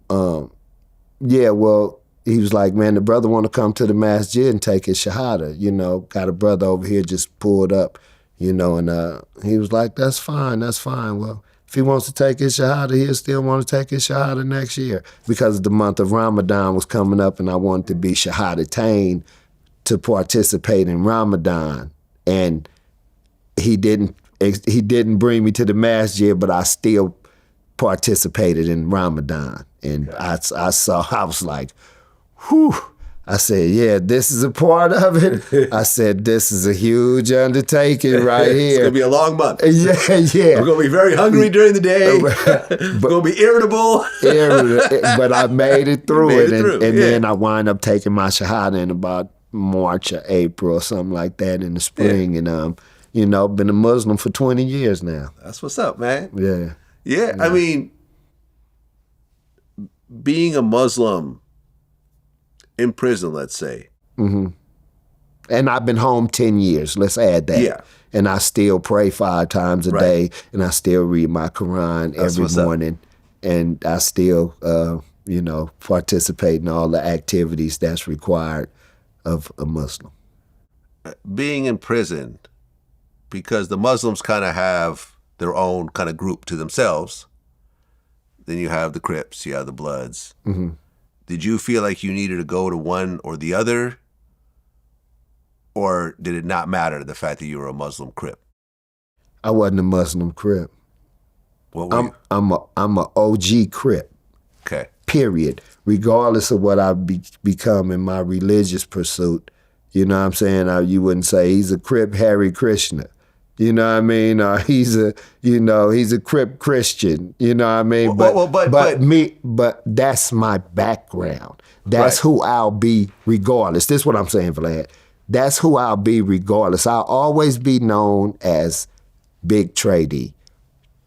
Period. No matter what my religious pursuit is. When someone sees me, they don't see, oh, that's the Muslim brother Trady. That's Trady from Long Beach, Insane Crip. So that attachment is there regardless of anything I do with my personal life and my spiritual life. And that was understood when, after I became Muslim and took my Shahada, I actually transferred from Salinas Valley down to CMC, which is the California Men's Colony where Suge Knight was. He was gone by that time. But when I went there, I called my homeboys to a meeting in the bleachers. And I said, I don't know if y'all familiar or not, or y'all heard, but I became Muslim when I was in Salinas Valley. So, here's my standing. Should you guys get into any altercations on the yard or anything like that where I feel it's necessary for me to participate because somebody aggressed on y'all, I'm riding with y'all. But if y'all on any of that stupid shit, setting shit off, doing some dumb shit, provoking some shit, wild shit, something like that, I ain't fucking with y'all. And that was my understanding that I had with my homies as soon as I hit the yard. So let's get this understood. So if you don't want to fuck with me and be like, oh, he's a Muslim now, or a Muslim, whatever they say, you know what I mean? That's your option. I'm telling you where I stand as a man. But I'm still gonna be Trey Dee. I'm still gonna, man, what's up, homie? Oh, I got your shit right here. Would you sign this for me? Oh, man, my sister love your shit, this, that, and the other, and all this. So, they're not interchangeable. Well, I guess my question is, there are situations where the Muslims get into it with other groups, right?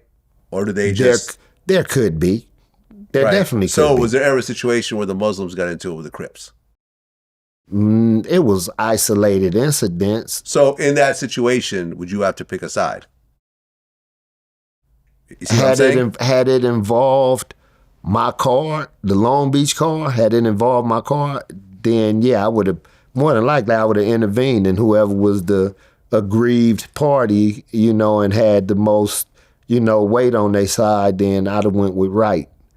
But it, as it happened, it was never my homeboys who involved themselves in a situation like that.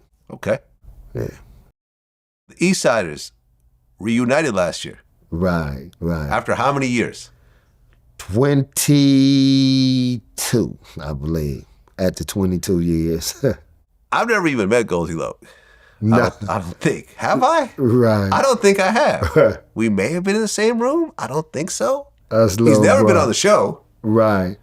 And me and you go back forever. Right. Done a million interviews, but he's never been there. Mm-hmm. And the reason is because during this whole time, you weren't really close to him. Because I couldn't be like, hey, call your homie up, have him come in. Like, I couldn't do that, so I never asked. Right. So, number one, what led to you guys breaking up for that long? We weren't even broke up. We just weren't working together. Okay, but the Eastsiders is a brand. Right. We just weren't creating together at that time, and we weren't pursuing a position in music at the time. It was, everybody had separate ventures that occupied, they focus. And when Snoop Dogg got death row, that was the trigger. That was the trigger. Prior to that, though, we had initially did a few songs together, but we were on that NFT thing at the time. Were you guys doing shows? We do shows all the time with him. Okay, so you guys were doing shows together, but not... we do shows together, me and Goldie Loc, and we do shows with Snoop Dogg all the time. Some of his big shows he'll bring us out and we'll do a few songs. So this whole time, you guys were still rocking with each other, just not doing music together. Super rocking, birthday parties, different events, movie premieres, his movie premieres, family events. Yeah, we really solid. But then when Snoop bought Death Row, that was the point. Like, okay, let's actually start putting some out. Mm-hmm. So you guys got in the studio and started recording music. Yeah, we did. How did that feel after that long? Like we still, like we should have been doing it. But like we should have been. It just comes so natural. You know what I mean? It was like, the chemistry between us, everybody know they role. Everybody know who they target fan base is in so many words. And it's like, let me do me to perfection. And that's what comes when we get together. Goldie Loc, who was he affiliated with? Rolling 20 Crips. Wasn't there initially an issue when Snoop put the group together? Not really an issue. You know, start little hood shit you gonna hear. You know, little hood shit you'll hear like whispers. Homies couldn't get together and really function together because while we be in the studio making music, of course, I'm gonna bring my homies who I hang with up there. Lil Goldie Low gonna bring his homies up there who he hang with, and some of them were out there. You know what I mean? In the battlefield. On the battlefield, making things happen. And it was skirmishes here and there, with certain events that we attended, but overall, it was like it was needed. Sometimes you need friction to really solidify things, and that deuces and trays that we did, that was the deuces for them and the trays for my hood. Oh. Yeah. Deuces and trays the old-fashioned way. Yeah. Ah. So the deuces were for Snoop. I've always wondered what that meant. Now I know. Okay. Yeah. And the trays were for the Insane Crips. And, we shot a video last night with the Dog Pound, a new song called We All We Got. And we brought that aspect back. It was homies from each side there, and showing that, we stronger together than separated, and you have to really live through some things to acknowledge that, and you really have to be man enough to stand in that truth that I'm not just gonna be ignorant, because that's the thing to do, and that's what we do, because it makes more sense, and I get more of a ooh ah, and more people gravitate to people with big bad reputations, and that's why people pursue them. But you always see the smooth cat, walking up the street with the girl or something, doing something like that, and minding his own business, carrying the book, going somewhere. And you have to understand that what we're programmed to do, we programmed to accept robbing each other. You know what I'm saying? We programmed to accept dooloing each other and backstabbing each other, like as that being the norm, because you in that bubble, that vacuum where that's all that takes place. So being that that's what it is, you have to know that being humble and being smooth and having finesse, those are qualities that will help you get through a lot more things than being rough and brusque and, over assertive and things like that. So you just have to figure out your balance. But my point is, you can't be ashamed to be who you are. And if you really have no beef with anybody like that, or the beef is not that deep to where you want to kill them on sight or something like that, why don't you express another angle to see, and probably you and this person could get together, or you and this group could get together, and y'all can create something that will benefit yourself and your children, even more in the long run than you worried about, damn, I know with all this chaos I'm causing, by the time my kids get this age, it's going to be so out of control, they're going to be in the combat zone. So, I like the unity that comes from us getting together, in so many words, because, they really from where they from, and I'm really from where I'm from. And the homies that come out and respect me because, I invite them out, and I embrace them, and I'm always in contact with them. And they know if it ever goes bad, we all gonna, go up together. So we don't even want to see that, And that's what it brings Long Beach together. Well, since last time Snoop bought Death Row Records, considering how badly he left the label, to the point of him hating Suge, feeling like he got ripped off, like they owed him a bunch of money that he never got. There was a real animosity between Snoop Dogg and Death Row, essentially, with Suge being the owner at the point where Dre, already left. Right. 2 years later, actually buying it. Mm-hmm. When you first heard the news that Snoop is buying Death Row, because I'm sure it was a shock like it was to everyone else, right? To you. Or did you already know he was going to do it? Well, put it like this. I got a text from him. And he was like, yeah, there's a whole lot of shit for the change right now. You know what I mean? And get prepared to work. You know what I mean? So, he brought us on and showed us the making of the Back on Death Row album and, put us up on what he was going to do with the catalogs and, the new approach to the image of the label and different aspects of his vision. So, I was familiar from the start. I was familiar from the start, and I thought it was a great move. I thought it was a big move because it's almost unheard of that a label you start on as an artist, whether it's the premier artist or not, that you wind up owning that label. So I thought it was huge and dynamic and a definite blessing for him for, all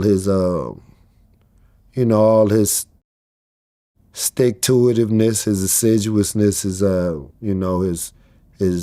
unselfishness, his generosity, even though we had our contractual obligations. As a matter of fact, he just showed me yesterday some splits of where he had got some of his memorabilia from DJ Ski, and he was showing where he had itemized all the splits that we gotten on the song that we called the G and D. He showed me where he had issued my 45% instead of him taking 10 for the hook and then giving me 40, he had gave me 45 and he had only accepted 5. So, to prove that, which he didn't have to because, we way past that, that he was playing fair. But, I mean, myself, Badass, rest in peace. Nate Dogg, rest in peace. Daz, Corrupt, Technique, Lil C Style, South Central, E White. I mean, the list just goes on of so many artists that he's allowed to share the stage with him in the game over these last 30 years. And like I always tell him, dog, you could have just been like, I'm the shit, dethrone me. And, anything came out of Long Beach, you could have pushed it back in the water. But instead you embraced it and helped us develop a sound and a style that's noted and respected, across the hip-hop industry and across the globe. So, I saw him claiming ownership of Death Row as a guy kind of like Ha-Ha and Suge a little bit, you know what I'm saying? Like, you thought, huh? Yeah, see, you just should have just did this and you still be right here doing what you do. Yeah, I remember when I interviewed Wack 100, he was, I guess, hanging out with Suge during all the lawsuits. And Suge didn't show up to the big lawsuit, which ended up where he ended up losing Death Row. And he was telling Wack, gangsters don't go to court. And I remember reading in the newspaper that Death Row was lost. I remember them coming with the change that said The Row. I remember these things. I remember real estate being took, vehicles being took, and I saw the fall of Death Row. I asked Suge one time, why you not going to court? And he was like, nah, gangsters don't go to court. I said, civil court. This is how he lost the company. That's how he lost the company. Yeah. And Wack was like, this is civil court. This ain't criminal court. Right. But Suge said gangsters don't go to court. And he lost the whole company. in the process. It's kind of crazy. Which ultimately led to Snoop buying the company. So some might imagine that's keeping it a little too gangster, but keeping it real goes wrong. yeah, but you know, it was written. You know what I mean? Yeah, I give him props, and he's in the process of, making that crack, and it's coming along nicely, So Napoleon did an interview recently. Mm-hmm. And he said that Tupac took Snoop's shine when he came to death row. Mm-hmm. Do you agree or disagree? I disagree. I think he came with his own shine, and his shine was just so charismatic and illuminating that he created his own space next to Snoop. I don't think he actually dimmed Snoop's light or anything like that, because look at one of the dopest songs ever when they play two of America's Most Wanted. I love that song. That might be, man. Who's the dopest on there, Vlad? It goes back and forth. Thank you can't you. even really, no one really got so it. How? So how? And I'm not disagreeing with Napoleon. I might actually say that that Snoop got it. It's like cuz, blood, gang bang, and everybody. Well, those are lyrics that have already been put out there. Oh, line? That's from West Coast Pop Locking. Oh, Yeah. he's quoting something. Yes. Oh, okay, I missed that. Yes. I guess from being Northern California. Right.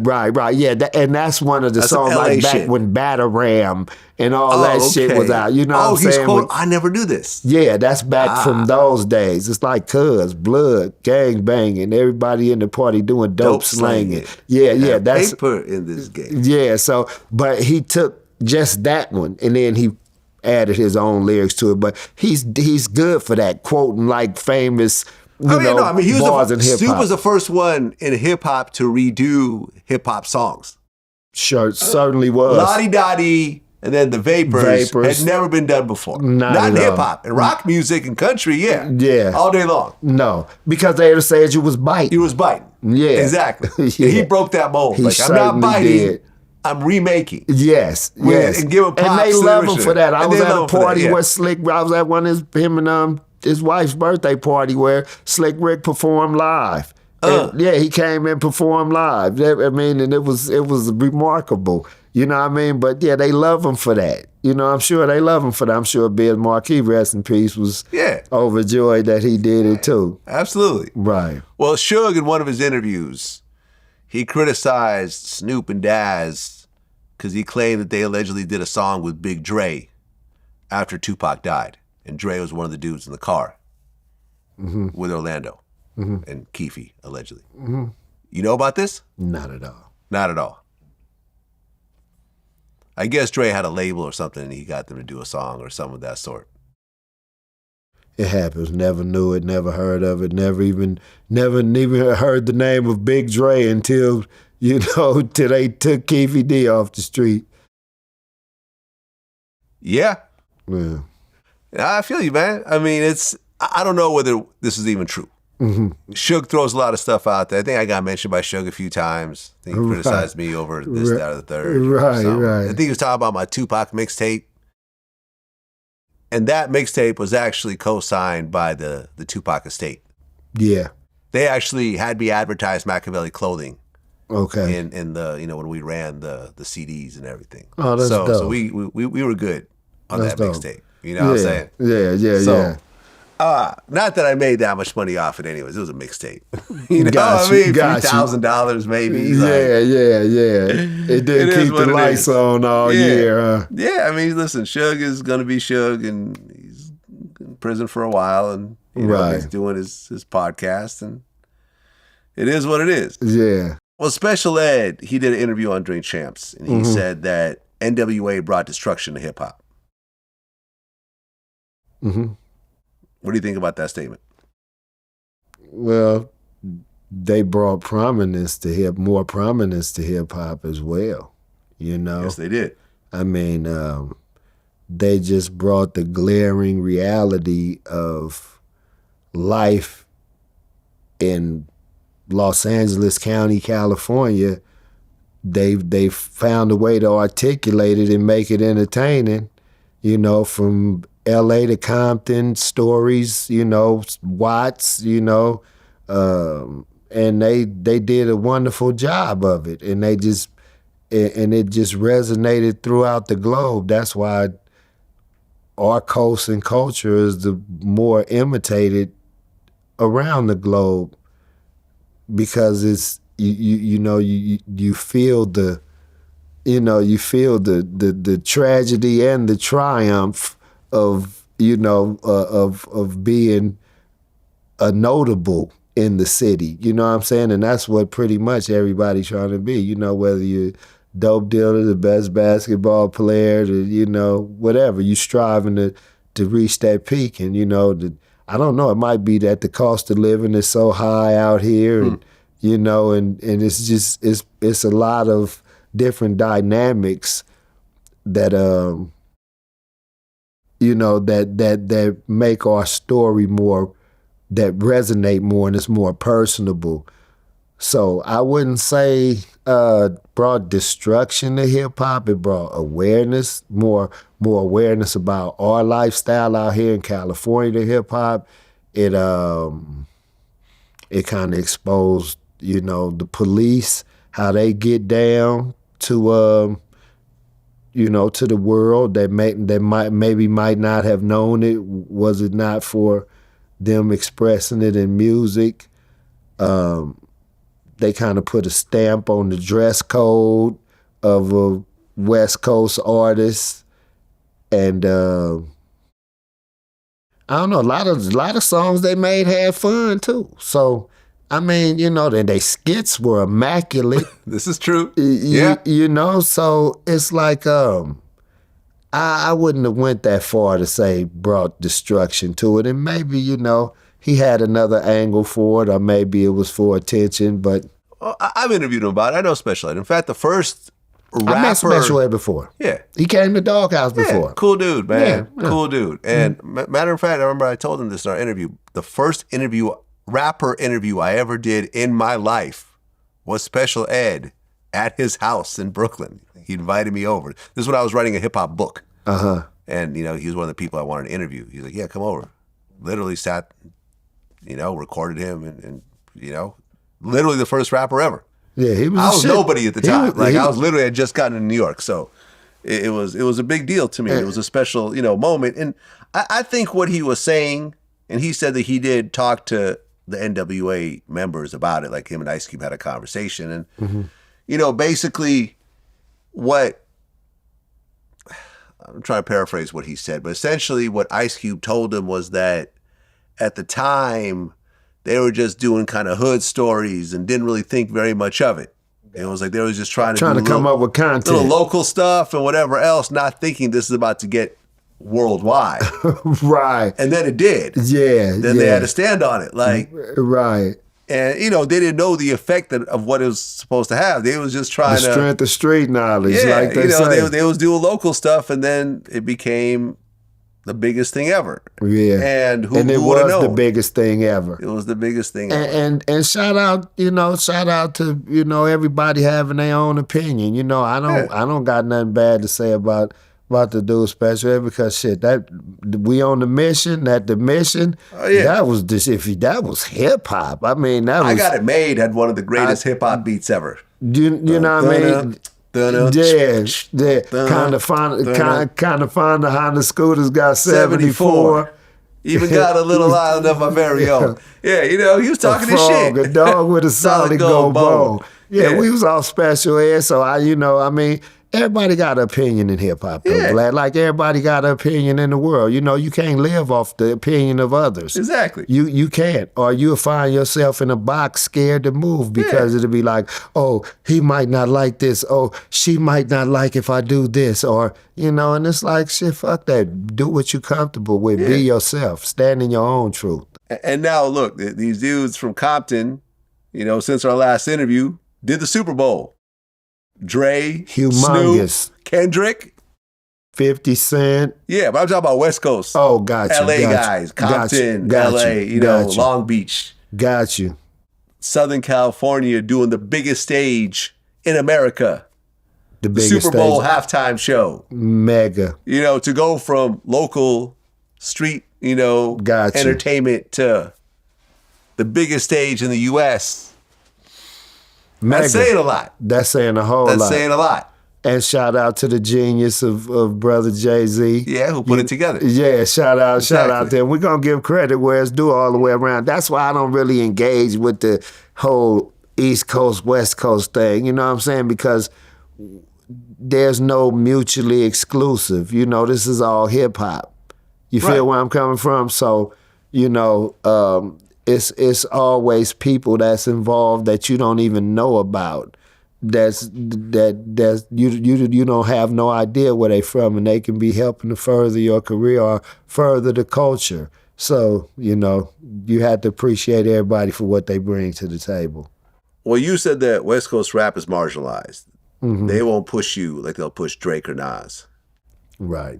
Let's think about that for a second. Mm-hmm. They pushed the hell out of Snoop's first album. That was a monster. But let's go more recent. I mean the regularity, the continuity of releasing products. They pushed the hell out of Kendrick. Kendrick has no promo issues.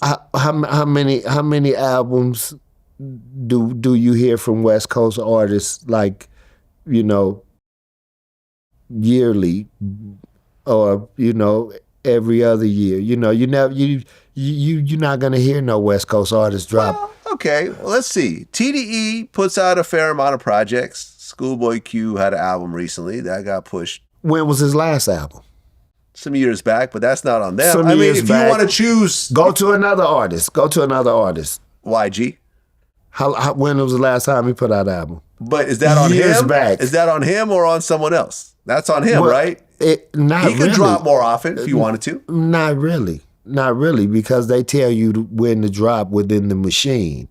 And, if you get hotter out there in New York, they'll run you through the machine, it seems, a little faster than they will out here, whether you hot or not out here. I don't know. I mean, this is a tough call. I don't think. Like Well, I said, it Kendrick probably is comes like from one of me. the. Kendrick is essentially the biggest American rapper right now. Drake is Canadian. This was from years of assessing Kendrick's had a long the game. run, man. Kendrick has been the hottest thing smoking for a good decade. Good Kid, Mad City. What year is that?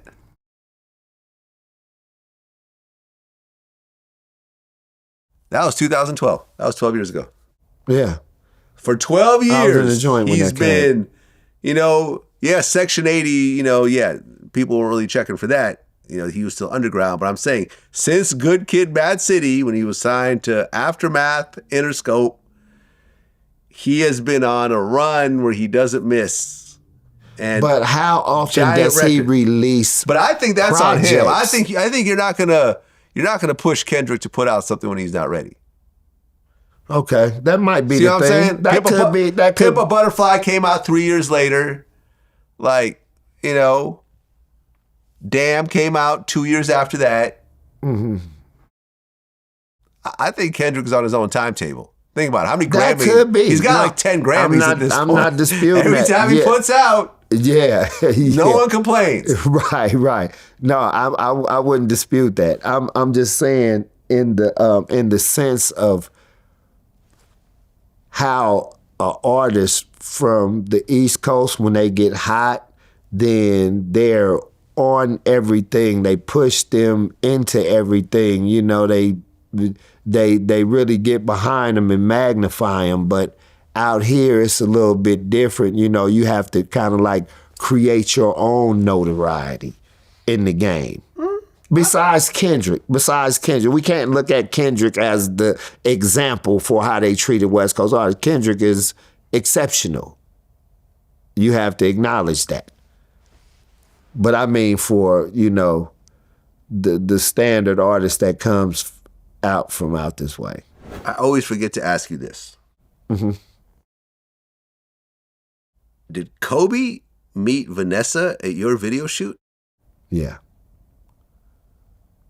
Yeah, it's a G'd up video shoot.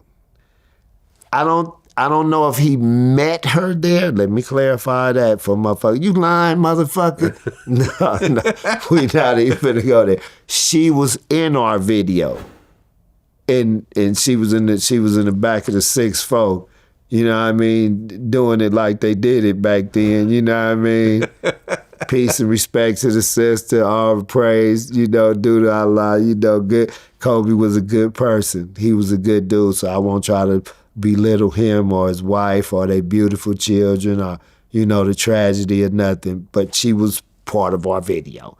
And, you know, afterwards, they somehow, you know. So did he show up to the video shoot? I don't remember seeing Kobe Bryant. No. I don't remember hearing Kobe Bryant was at the video shoot. Okay. No, I don't know. No. You know, when stories get told, by the time they reach the 6th or the 7th person, the color of the clothes didn't change, the location is a little bit different. So I guess they didn't meet there, but I guess afterwards or something. There's some connection between. So she was one of the video girls. Right. Nothing wrong with that. No, she was young, and you know what I mean? And that's, pretty girl, obviously. Yeah, somebody probably knew her crew or whatever, and like, man, y'all come through and dance at the video or whatever. And that's how it went down. Vanessa Bryant met her husband, Kobe Bryant, when she was only 17 years old. Vanessa was working as a background dancer for the Eastsiders music video G'd Up. And Kobe was in the same building working on an album when he was trying to rap. Was there something done in a building or a studio or something? Not at all. We were at VIP Records. That when she was dancing in the car in the parking lot of VIP Records. Now, where they shifted to afterwards and what other building they might have encountered one another, I have no idea. But I don't recall seeing him on the set of the video or even hearing that he had attended.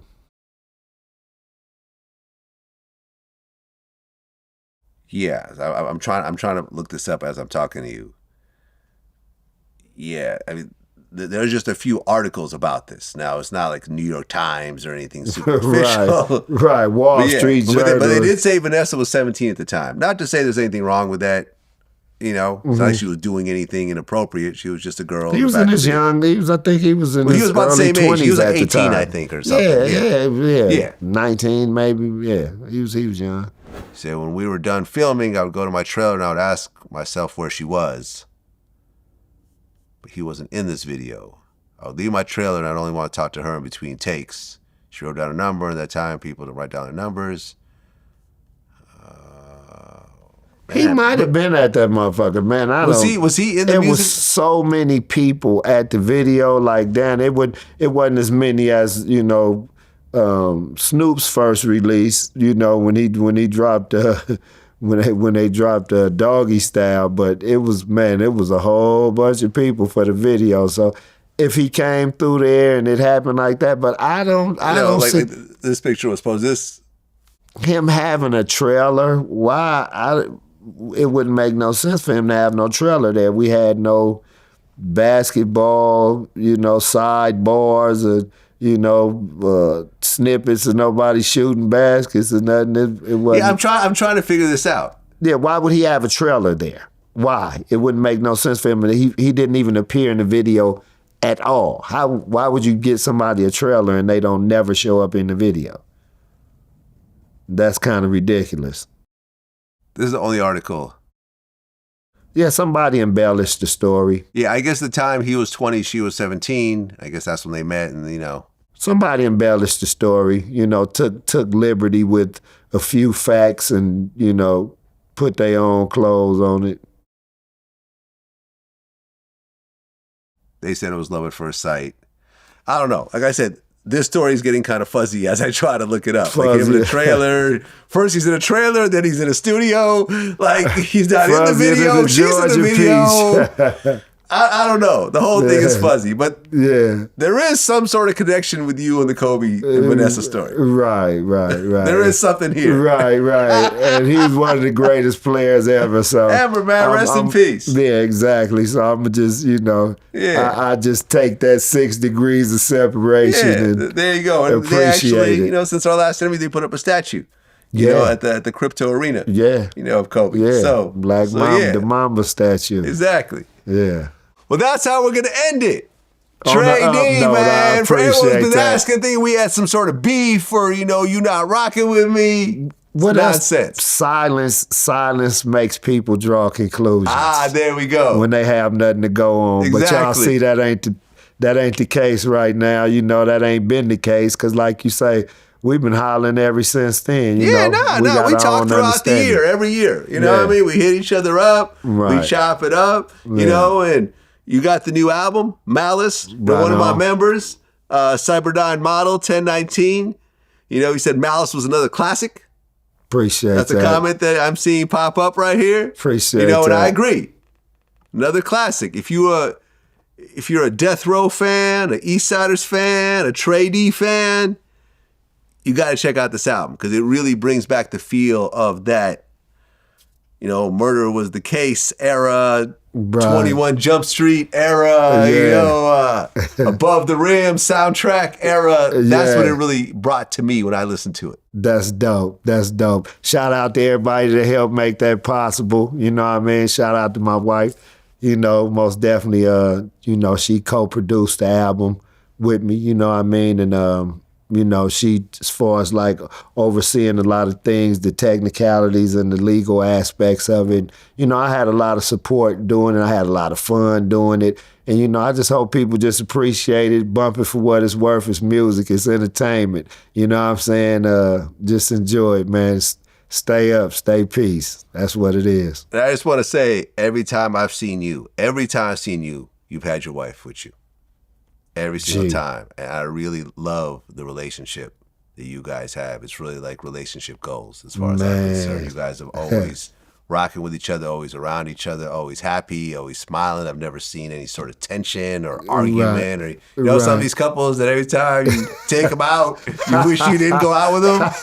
You know what I'm talking about. Yeah. This is the opposite. This is going to be the last time we do this. It's going to be the last time we do this. I can't take you anywhere. I appreciate that. Thank you, man. Yeah, man. And that means a lot, man, as we're getting into our 50s and heading towards our 60s. Mm-hmm. It's important, man, to have good people in your life. I mean, I believe that anybody that'll stand next to you and trust what the words that you say in a dark time, like being incarcerated, and you have 12 years that you looking ahead of. Wait, you guys got married?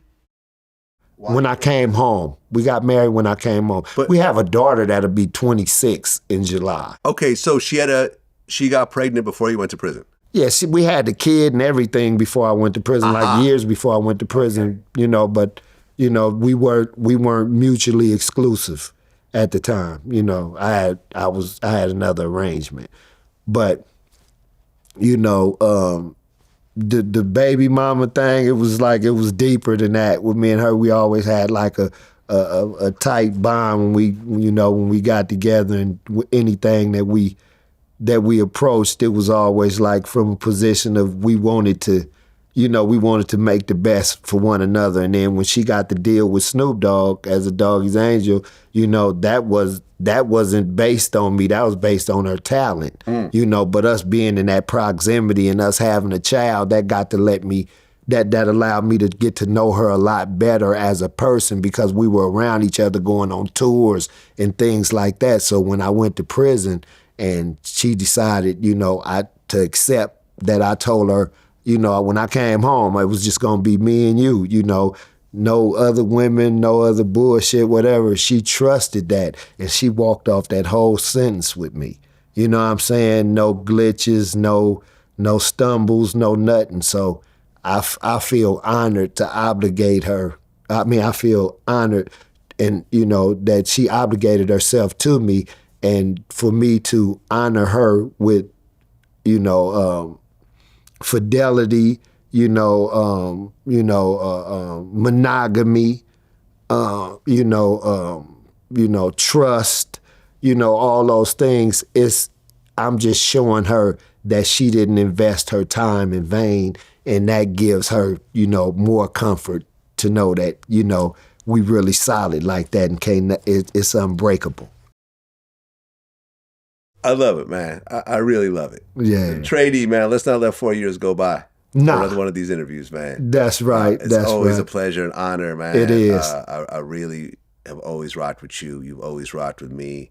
As I go through my various drama and issues being in this media business, you've never said a bad word about me. Nah. Publicly or privately. I don't feel no bad way about exactly. you. You and I may not be on the same page about everything. We may have different philosophies. We have different religions. Mm-hmm. We have different upbringings. We have different views. But that don't mean that should be a source of friction. God said, I made y'all different so y'all could come to know each other. That's scripture. I love that. I love that. We're going to end it with that. Trey Dee. Until next time. All love, Vlad. Peace.